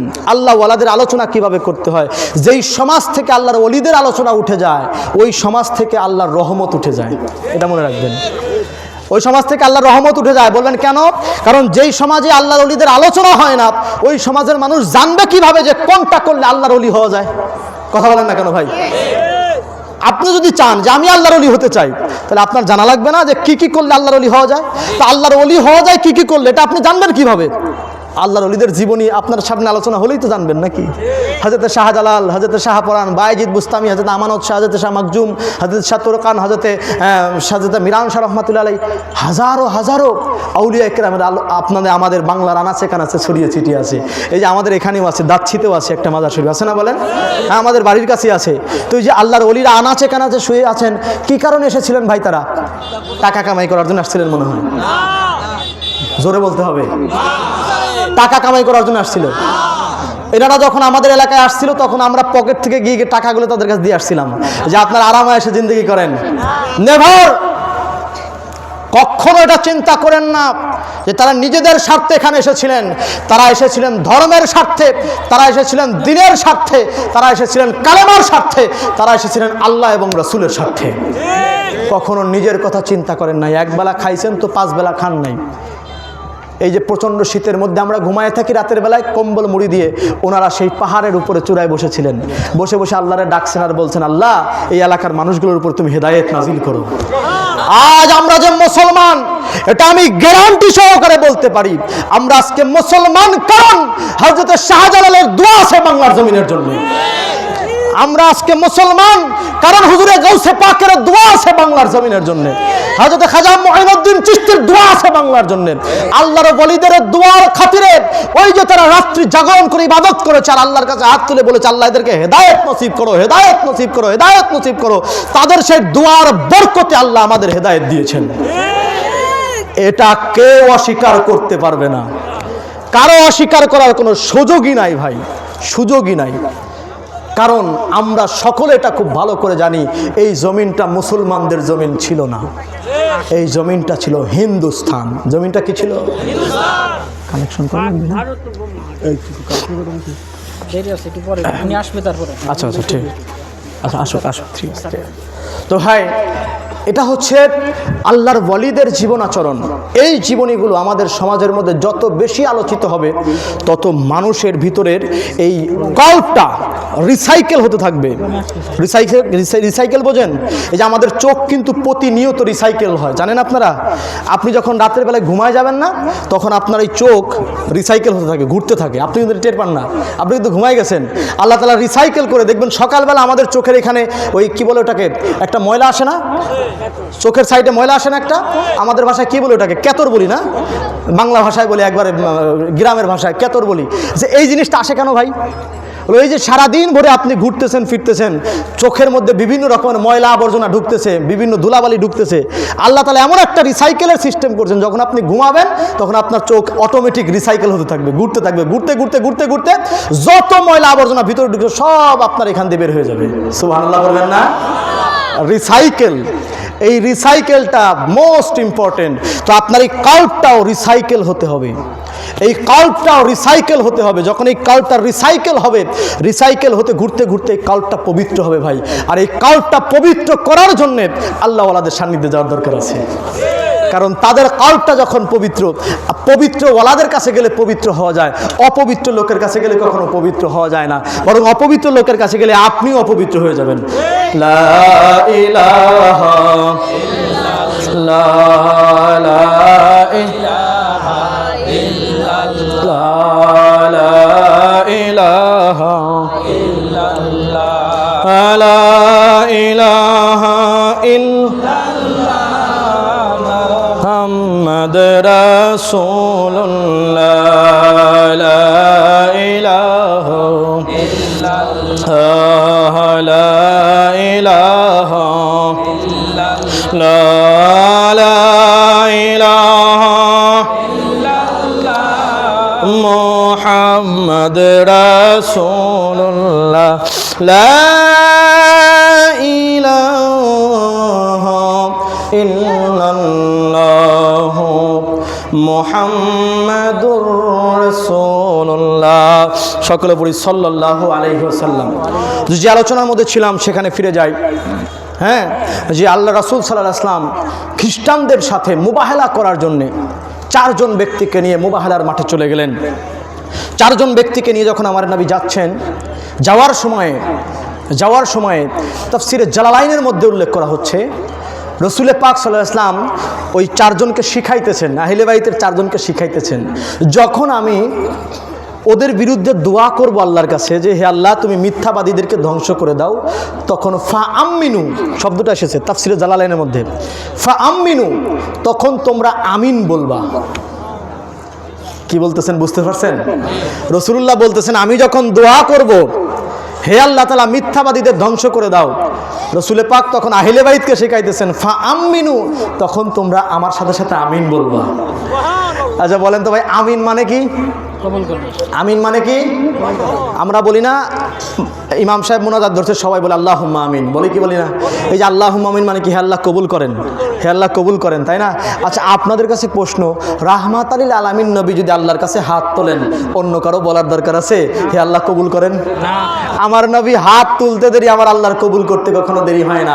সেই রাসূলে পাক শিখাইতেছেন হে আমার আহলে বাইত, যখন আমি আল্লাহর কাছে দোয়া করব তোমরা আমার সাথে ফা আমিনু, আমার সাথে সাথে তোমরা আমিন বলবা জোরে জোরে। তা আমিন বলা কেন শিখাইতেছেন? বলে আল্লাহ রাসূল হাত তুলছেন আর আলী বলতেছেন আল্লাহ কবুল করো, আল্লাহর নবী হাত তুলেছেন, সায়দা ফাতেমা বলছেন আল্লাহ কবুল করো, আল্লাহর নবী হাত তুলেছেন, হাসনাইনে কারিমাইন বলতেছেন আল্লাহ কবুল করো, আল্লাহ রাব্বুল আলামিন কবুল করবেন। রাসূলে পাক এটা শিখাইতেছেন যে তোমার কোনো দোয়া, তোমার জীবনের কোনো দোয়া যেন আহলে বাইতের ওসিলা ছাড়া না হয়। রাসূলে পাকের দোয়া কবুলের জন্য কোনো ওসিলা লাগে না, অন্য কাউকে বলতে হয় না আল্লাহ কবুল করেন। তারপরেও আমার নবী এটা কেন শিখাইলেন? বলে আমার নবী তো ওনার জন্য শিখাইতেছেন না, দুনিয়ার মানুষকে শিখাইতেছেন যে যখন তোমরা দোয়া করবা অবশ্যই দোয়ার মধ্যে মুহাম্মাদুর রাসূলুল্লাহ সাল্লাল্লাহু আলাইহি ওয়াসাল্লাম এবং তার আহলে বাইতের ওসিলা রাখবা। কেন? বলে আমাদের ওসিলা দিয়ে যখন আল্লাহর কাছে চাইবা এই দোয়া আমার আল্লাহ তাআলা কখনো ফিরাইতে পারেন না। একটা হাদিসে পাক আপনাদেরকে শোনাই, কষ্ট হচ্ছে ভাইরা? আসেন, আল্লাহ রাসূল সাল্লাল্লাহু আলাইহি ওয়াসাল্লাম হাদিসে পাকের মধ্যে ব্যাপারে বলতেছেন, হাদিসে পাকটি ইমাম তাবরানী তার মুজামুল আওসাত কিতাবের প্রথমতম খণ্ডের 220 পৃষ্ঠা উল্লেখ করেছেন, হাদিস নাম্বার 721। আবার ইমাম বাইহাকি তার শুআবুল ঈমান কিতাবের দ্বিতীয়তম খণ্ডের 216 পৃষ্ঠা উল্লেখ করেছেন, হাদিস নাম্বার 1575। এবং আল্লামা দাইলামি তার মাসনাদে ফিরদাউসের তৃতীয়তম খণ্ডের 255 পৃষ্ঠা উল্লেখ করেছেন, হাদিস নাম্বার 4754। হযরত মাওলাই কায়নাত শেরে খোদা হযরত আলী কারামাল্লাহু ওয়াজহুল কারীম নিজে বর্ণনা করতেছেন, কয়লা তিনি বলেন কুল্লু দুআইন মাহজুবু হাত্তা ইউসাল্লি আলা মুহাম্মদ সাল্লাল্লাহু আলাইহি ওয়াসাল্লাম ওয়া আলে মুহাম্মদ। জোরে বলা যাবে কিনা? আল্লাহু আকবার। হযরত আলী কারামাল্লাহুল কারীম বলতেছেন, প্রত্যেকটা দোয়া ততক্ষণ পর্যন্ত আল্লাহর দরবার পর্যন্ত পৌঁছান না, ততক্ষণ পর্যন্ত ওই দোয়াটা মাহজুব থেকে যান, ওটা ঝুলন্ত থেকে যান, ওটা আল্লাহর দরবার পর্যন্ত পৌঁছান না, যতক্ষণ পর্যন্ত না তোমাদের দোয়ার ভিতরে রাসূল পাক সাল্লাল্লাহু আলাইহি ওয়াসাল্লাম এবং তার আহলে বাইতের উপরে দরুদ ও সালাম না করা হচ্ছে। আর এই হাদিসের সবথেকে বড় শিক্ষা হচ্ছে নামাজ। সবথেকে বড় শিক্ষা কি বলেন? নামাজ। ওই নামাজটা আল্লাহ রাব্বুল আলামিন কবুলিয়াতের শর্তের জায়গায় যখন নিয়ে গেলেন, আল্লাহ রাব্বুল আলামিন আহলে বাইতের উপরে দরুদ ও সালাম নামাজের মধ্যেও দিয়ে দিয়েছেন। এখান থেকে একটা জিনিস প্রমাণিত হয়, নামাজ আল্লাহর দরবারে কবুল হয় না ততক্ষণ পর্যন্ত যতক্ষণ পর্যন্ত রাসূল পাক এবং তার আহলে বাইতের উপরে দরুদ ও সালাম না পড়া হচ্ছে। মানে যতক্ষণ পর্যন্ত এনাদের ওসিলা দিয়ে আল্লাহর কাছে আপনি না চাইবেন, ততক্ষণ পর্যন্ত আপনার কোনো দোয়া আল্লাহর দরবারে পৌঁছাবে না। পড়েন ঠিক কিনা? ও ভাই মুসলমান, এই জন্য আহলে বাইতের কথা আমরা তো বলি, অনেক মানুষ আমাদেরকে এটা বলে থাকেন, ব্লেম করেন। ব্লেম বোঝেন? হ্যাঁ, আমাদেরকে দোষারোপ করে থাকেন, বলে যে কাদরিয়া তরিকার মোল্লারা, কাদরিয়া তরিকার আলেম ওলামারা, তারা নামাজ থেকে আহলে বাইতের মর্যাদা বেশি দেয়। এই কথাটা বলে কিনা বলেন? নামাজ থেকে আহলে বাইতের মর্যাদা বেশি দেয়। আজ সকালে একজনের সাথে কথা হচ্ছিল, তিনি আমাকে বলছেন, আলামিন ভাই আপনাকে নিয়ে তো অনেক জায়গায় আলোচনা সমালোচনা হয়, অনেকে অনেক কথা বলে। ভাই বলতেই পারে ভাই, মানুষের তো দোষগুণ থাকবেই, তাই কিনা বলেন? এখন লোকে কি ভাববে সেটা যদি আমি ভাবি, তো লোকে কি ভাববে? কথা বলেন না কেন? লোকে কি ভাববে সেটা যদি আমি ভেবে নেই, তার লোকের আর ভাবার কিছু থাকলো ভাই? তো কথা হলো, লোকে কি ভাববে সেটা সে জানে ভাই, আমি তো জানি না। লোকে যা ভাববে বলতে দেখ ভাই, মানুষ তো রাজারেও গালি দেয় অন্য বছরে, তো কিছু বলার আছে ভাই? বাট আমি আপনাকে এতটুকুন বলতে পারি ভাই, আমার যদি কোনো কথা আপনি ভুল পান, আমি তো মানুষ, রক্তে করা মানুষ ভাই, রক্তে মাংসে মানুষ, ভুল হতেই পারে, তো কোনো সন্দেহ নাই। যদি ভুল পান, আপনার ইমানি দায়িত্ব কি? আচ্ছা ঠিক। তো ভাই যদি ভুল পান, তাহলে এটা ধরাই দেওয়া আপনার ইমানি দায়িত্ব। বাট সমালোচনা করা মুসলমানের কাজ না, ঠিক কিনা বলেন? বাইরে গিয়ে আর একজনের কাছে বদনাম গাওয়া, সমালোচনা করা, এটা মুসলমানের শিক্ষা নয়। এখানে ক্যামেরা চলতেছে, এই যে এটা আটকে গেল, এই পাশে রাখে না, ওই যে। তো এটাই হলো ব্যাপার, মূল ব্যাপারটা বুঝতে পারছেন? তো এই জন্যে ভাই আমাদের রসুল পাক সাল্লাল্লাহু আলাইহি ওয়াসাল্লাম, তারা হাল পরিবার পরিজন আহলে বাইত, এনাদের প্রতি মহব্বত থাকার দরকার আছে না নাই? আমার কথাই কষ্ট নিচ্ছেন আপনারা? এই যে মসজিদটা দেখতেছেন, এই মসজিদে এবার দিয়ে কতবার হলো? পঞ্চমবার না? 5 বার এই ওয়াজ মাহফিলটা হচ্ছে। এবং এই ওয়াজ মাহফিলের আপনারা দেখবেন শিরোনামে লেখা আছে যে এলাকাবাসীর উদ্যোগে আহলে বাইতের শানে মাহফিল। কি লেখা আছে? আহলে বাইতের শানে মাহফিল। তা আহলে বাইতের শানে এই মাহফিলটা আয়োজিত হয়েছে। এতক্ষণ যাদের আলোচনা হলো, আহলে বাইতেরই আলোচনা হয়েছে, ঠিক কিনা বলেন? আহলে বাইতকে আমরা মহব্বত করি? পিছনের লোকজন মনে হয় করেন না, মাঝখানের লোকজন একটু কম করেন নাকি? আহলে বাইতের মহব্বত আমরা করি? আমরা কি চাই আমাদের প্রত্যেকটা এলাকায়, প্রতিটা জায়গায় আহলে বাইতের আলোচনা হোক? এটা চাই কি চাই না? হ্যাঁ, সমাজের প্রতিটা রন্ধে রন্ধে রাসূল পাক সাল্লাল্লাহু আলাইহি ওয়াসাল্লাম এবং তার আহলে বাইতের মহব্বত পৌঁছে যাক, এটা আমরা চাই কি চাই না? যদি এটা চাই, তাহলে তো আমাদের সবাইকে আগায় আসা লাগবে, ঠিক কিনা বলেন? এই যে মসজিদটা তৈরি হচ্ছে, এই মসজিদের অগ্রগতির জন্য, উন্নয়ন কল্পে আমাদেরই তো অবদান রাখতে হবে। মনে হয় কষ্ট নিলেন ভাইরা নাকি? এই মসজিদটা কাদের? জোরে বলেন না। আমার মনে হয় এটা নাকি আলামিন হুসাইনের। তো আপনারা বলতে লজ্জা পাচ্ছেন যে কিছু লোক, মানে মসজিদটা আমাদের এটা বলতে লজ্জা পান নাকি ভাই? মসজিদটা কাদের? আপনারা সব এলাকাবাসী না? বেশিরভাগই তাহলে জোরে বলেন, মসজিদ কাদের? তো মসজিদ আপনাদের হয়, দেখভাল করার দায়িত্ব কাদের? মসজিদের উন্নয়ন করার দায়িত্ব কাদের? টাকা দেওয়ার দায়িত্ব কাদের? কিছু লোক কথা বলে নাই, চুপসে গেছে লাস্টেরটা। হ্যাঁ, টাকা দেওয়ার দায়িত্ব কাদের? রাজি আছি তো ইনশাল্লাহ? হ্যাঁ, মসজিদের উন্নয়ন করতে হবে। প্রায় কত টাকা? 2 লাখ টাকা কত লাগবে বোধহয়, না? অনেক টাকার প্রয়োজন ভাই মসজিদের উন্নয়নের জন্য। আপনাদের কাছে সহযোগিতার হাত, নো নেভার সহযোগিতার হাত নয়, এটা তো আপনার জীবনের জন্য একটা সৌভাগ্যের পরিণত হচ্ছে যে আপনি কোনো একটা মসজিদে কিছু টাকা দিয়ে যেতে পারতেছেন। আমি মনে হয় মিথ্যা বললাম? অনেকে বলে না সহযোগিতার হাত বাড়াইছে কমিটির লোকজন। আরে ভাই, কমিটির লোকজন সহযোগিতার হাত বাড়ালো মানে কি? এটা ঘর কার? আল্লাহর ঘরে আপনি যে এখানে ইনভেস্ট করতে পারতেছেন, টাকা দিতে পারতেছেন, এটা তো আপনার কপালের ভাগ্য ভাই। এই মসজিদ যতদিন থাকবে ততদিন আপনার নামে দোয়া হবে কিনা? আবার এখানে পাশে আছে কি গোরস্থান। আচ্ছা, এই গোরস্থানে আপনাদের বাবা মা আছে? কার কার বাবা মা আছে এখানে? একটু হাত তোলেন তো সবাই। কার কার আছে? সব দেখি, আমি দেখতে চাচ্ছি সবারই। হ্যাঁ, এই যে যার যার বাবা মা এই গোরস্থানের মধ্যে আছে না, আপনাদের এই মসজিদের প্রতি আলাদা একটা ভালোবাসা থাকার দরকার নাকি? আচ্ছা, যারা যারা হাত তুলছেন, আমি যদি তাদের কাছে বলি আপনারা সবাই 2000 টাকা করে দিবেন মসজিদের জন্য, সম্ভব হবে? বাবা মা শুয়ে আছেন এখানে? কথা বলেন না? এই যে হাত তুলছে যারা, এখন তাদের মন কালা হয়ে গেল মনে হয় নাকি? হ্যাঁ, বেশি চাই নাই। যাদের বাবা মা এখানে শুয়ে আছেন প্রত্যেকে 2000 টাকা করে দিতে পারবেন? 2000 না হোক 1000 করে দিতে পারবেন? আমি হাতগুলো দেখতে চাই। বলেন, নাম বলেন। মুসলিম কাকা, কত টাকা?